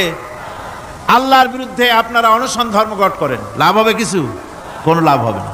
আল্লাহ রাব্বুল আলামিন বলেন কোনো লাভ হবে না, বরং তোমরা তখন বলবে ইন্না লামুগরামুন বাল নাহনু মাহরুমুন। কপালে তখন আঘাত করবে, পরাঘাত করতে থাকবে আর বলবে যে আরে কপাল পোড়া হয়ে গেলাম, হতভাগ্য হয়ে গেলাম, বঞ্চিত হয়ে গেলাম, আল্লাহর রহমত থেকে সর্বনাশ হয়ে গেল। তখন কপালে আঘাত করা ছাড়া আর কিছুই করতে পারবে না। আল্লাহর বিরুদ্ধে মিছিল চলে না, সমাবেশ চলে না, বিক্ষোভ চলে না, হরতাল চলে না। মহান আল্লাহ রাব্বুল আলামিন বলছে দেখো এইভাবে করে তোমার ফসলের ব্যবস্থা আমি আল্লাহ করেছি। আমি রহমান, আমি আল্লাহ পাক কি এমন রহমান। আজ জমিনের ফসল বৃদ্ধির জন্য ইউরিয়া, সুপার সালফেট, সালফার সারের ব্যবস্থা হয়েছে, নানান জাতের সারের ব্যবস্থা হয়েছে। যখন এই সার মানুষ তৈরি করতে শেখে নাই, আবহমান কাল থেকে এই জমিনের জন্য সারের ব্যবস্থা কে করেছেন? জোরে কোন? আল্লাহ পাক বলেন আমিন আয়াতিহি আইয়ুরিকুমুল বারকা খাউফান ওয়া তামাম। আমার অসংখ্য নিদর্শনাবলীর মধ্যে এটাও একটি নিদর্শন যা আকাশে বিদ্যুৎ চমকে মেঘের গর্জন হয়। এই যে বিদ্যুৎ চমকে গর্জন হয়, এর মধ্যে রয়েছে মানুষের জন্য ভীতি এবং আশা। তারা ভয় পায় আর এর মধ্যে আশাও রয়েছে। আশাটা কি? আশা হচ্ছে এই যে বিদ্যুৎ যে বছর যত বেশি চমকায় মেঘে, সে বছর জমিনে ফসল তত বেশি বাড়ে। কৃষিবিদরা বলেছেন বিদ্যুৎ যত বেশি চমকায় জমিনের ফসল তত বেশি বাড়ে। সুবহানাল্লাহ বিহামদিহি। এর একটা সিস্টেম আছে, সেই সিস্টেম অনুযায়ী আল্লাহ জমিনে ফসল বাড়ায় দিলেন। আল্লাহ ফসল দিলেন। এবার আপনার আল্লাহ পাক বলছেন দেখো ফসল দিলাম, ধান হলো, চাউল হলো, মাছ হলো, গোশ হলো, সব হয়ে গেছে, এখন তুমি খাবে। রান্না বান্না হয়ে গেল, রহমত আমার দেখো, আমার রহমতটা দেখো। এ কোরআন শিখাইছেন সেই আল্লাহ রাব্বুল আলামিন যার নাম রহমান। জোরে বলেন তার নাম কি? রহমান। চাউল হয়ে গেছে, চাউল তো শুধু ভর্তা বানায় খাওয়া যাবে না, ভাত হয়েছে, আটা দিয়া রুটি তৈরি হয়েছে, কি দিয়া খাবেন? আল্লাহ রাব্বুল আলামিন আপনার পুকুরের ভিতরে মাছ দিয়া দিলেন, জন্তু জানোয়ার দিলেন, চার পায়া জানোয়ারের গোশত হালাল করে দিলেন, পাখির মাংস আল্লাহ রাব্বুল আলামিন হালাল করে দিলেন। এখন মাছ হলো, গোশ হলো, মাছ আর গোশ সিদ্ধ করে খাওয়া যাবে? জোরে বলেন যাবে? যাবে না। তার গন্ধ নষ্ট করতে হবে আর সুঘ্রাণ সৃষ্টি করতে হবে। এই গন্ধ নষ্ট করে সুঘ্রাণ সৃষ্টি করার জন্য লবঙ্গ তৈরি করলেন কে? কথা কন না কেন? এলাচি কার? দারচিনি কার? লবণ কার? মরিচ কার? হলুদ কার? পেঁয়াজ কার? সুবহানাল্লাহ বিহামদিহি। এত নিয়ামত আল্লাহ রাব্বুল আলামিন বলেন, ওয়া ইন তাউদ্দু নি'মাতাল্লাহি লা তুহসুহা। আমার নিয়ামত গণনা করে করে আমার নিয়ামত গুণে শেষ করতে পারবে না, এত নিয়ামত আমি দান করেছি। এরপরে তরি তরকারি হলো, মাছ গোশ খেতে খেতে অস্থির হয়ে যাবে, তারপরে তরি তরকারি দিলাম, শাক সবজি দিলাম, সব কিছু আমি আল্লাহ রাব্বুল আলামিন দিয়েছি। আমার নাম রহমান, তোমার সমস্ত প্রয়োজন আমি দিয়েছি, মিটাই দিয়েছি। এবার তরি তরকারি হলো আর মানুষ তরি তরকারি খাইলো, আল্লাহ শুকর আদায় করলো না। শুকর আদায় করে? করে না। এত সুন্দর মজার কদু, সেই কদু খায়, আর কদু খাইয়া মোসে তাও মারে আর বলে স্বাদের লাউ বানাইলো বৈরাগী। আল্লাহ শুকর আদায় করে, আল্লাহর নিয়ামতের শুকরিয়া আদায় করে না। আমার ভাইয়েরা, আল্লাহ রাব্বুল আলামিন বলেন, এই পৃথিবীর আমি রহমান, কোরআন আমি শিখাইছি আমি রহমান। এমন রহমান শুধু মানুষকে খাবার দেই না, এই পৃথিবীর সকল প্রাণীকে আমি খাবার দেই। জোরে কান সুবহানাল্লাহ। সকল প্রাণীর খাবার কে দেন? ওয়ামা মিন দাব্বাতিন ফিল আরদি ইল্লা আলাল্লাহি রিজকুহা। এই পৃথিবীর বুকে এমন কোন বিচরণশীল জীব নাই যে জীবের রিজকের দায়িত্ব আমি আল্লাহ গ্রহণ করি নাই। সমস্ত রিজকের দায়িত্ব কে নিয়েছেন? চিল্লায় এখন আল্লাহ সুবহানাহু ওয়া তাআলা।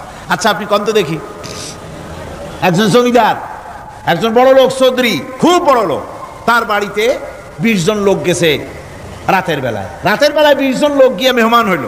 মেহমান হইয়া তারা বলতেছে, সাহেব আমরা তো মেহমান, আমি এক একজন এক এক রকমের খাবার চাইলো।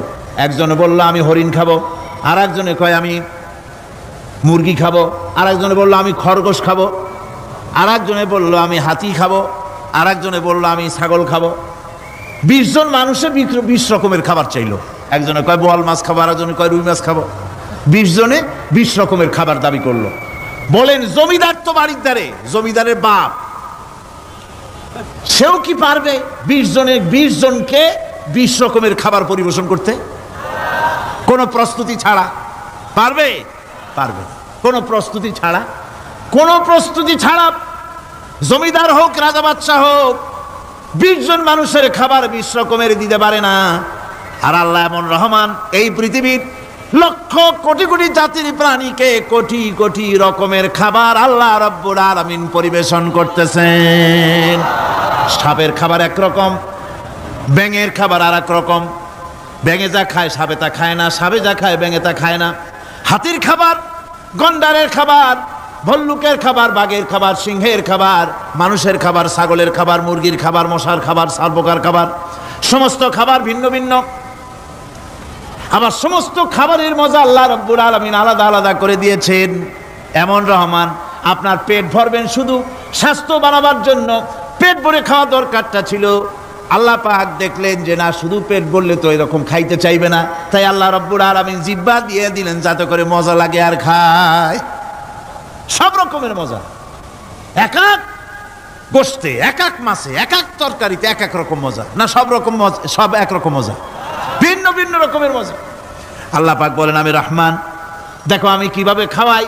ওয়া কাইয়্যিম মিন দাব্বাতিন লা তাহমিলু রিজকুহা আল্লাহু ইয়ারযুকুহা ওয়া ইয়্যাকুম। এই পৃথিবীতে এমন অনেক বিচরণশীল জীব আছে যে জীবীরা, যে প্রাণীরা নিজের জন্য কোনো সঞ্চয় করে না, সঞ্চয় করে শুধুমাত্র পৃথিবীর মানুষ। আর পিঁপড়ায় কিছু সঞ্চয় করে। অন্যান্য বহু প্রাণী আছে যাদের কোনো সঞ্চয় নাই। কি বলেন, পাতিশিয়ালের কোনো ব্যাংকে অ্যাকাউন্ট আছে নাকি? না। শীতের মৌসুমে পাতিশিয়াল আইসা ব্যাংকের ম্যানেজারকে বলে না যে কয়েকটা মুরগি আনছি, আমার নামে একটা অ্যাকাউন্ট ওপেন করেন, বৃষ্টির সময় আমি যেন ওগুলো উঠাইয়া পাইকারি দরে খাইতে পারি। ওর কোনো খাবার নাই, সঞ্চয় নাই, এ ধরনের পাখির সঞ্চয় নাই, পশুর সঞ্চয় নাই। মহান আল্লাহ রাব্বুল আলামিন তিনি বলছেন, সকালবেলায় পাখি তার বাসা দিয়া ক্ষুধার্ত পেট নিয়ে পাখিগুলি উড়ে চলে যায়। সাপ তার গর্ত থেকে বের হয় খালি পেটে, পাতি শৃগল খালি পেট নিয়ে গর্ত থেকে বেরিয়ে যায়। তিমির মতো অত বড় প্রকাণ্ড প্রাণী, হাতির মতো প্রকাণ্ড প্রাণী, গরিলা, শিম্পাঞ্জি, ওরাংওটাং, পিঁপড়া থেকে শুরু করে নিয়ে প্রকাণ্ড তিমি পর্যন্ত সমস্ত প্রাণীগুলি সকালবেলায় খালি পেটে বেরিয়ে যায়। সারাদিন ঘোরাঘুরির পর আল্লাহ সুবহানাহু ওয়া তাআলা বলেন, সন্ধ্যাবেলায় সমস্ত প্রাণীর পেটগুলি ভরে আমি আল্লাহ তাদের বাসায় ফিরাইয়া দেই। আমি রহমান, এভাবে করি আমি আল্লাহ রাব্বুল আলামিন খাবারের বন্দোবস্ত করি, পড়ার বন্দোবস্ত করি, থাকার ব্যবস্থা করি। ইয়া আইয়ুহান নাসু যকুরু নি'মাতাল্লাহি আলাইকুম হাল মিন খালিকিন গায়রুল্লাহ ইয়ারযুকুকুম মিনাস সামাই ওয়াল আরদ। ও পৃথিবীর মানুষেরা, ওই আল্লাহর স্মরণ করো, আল্লাহর নিয়ামতের শুকরিয়া আদায় করো যে আল্লাহ তোমাকে আকাশ থেকে জমিন থেকে রিজিক দেন। ওই আল্লাহ ছাড়া আছে কি কেউ যে তোমাকে আকাশ থেকে রিজিক দেয়, জমিন থেকে রিজিক দেয়? লা ইলাহা ইল্লা হুয়া ফান্না তুফাকুন। ওই আল্লাহ ছাড়া কোনো ইলাহা নাই, কেন তোমরা বিভ্রান্ত হও? সেই আল্লাহর দিকে ফিরে আসো। আল্লাহ বলছেন, এভাবে আমি সমস্ত পৃথিবীর মানুষের রুজি রুটির বন্দোবস্ত করি, সমস্ত প্রাণীর রুজি রুটির ব্যবস্থা করি। আমি সেই রহমান। সুবহানাল্লাহ।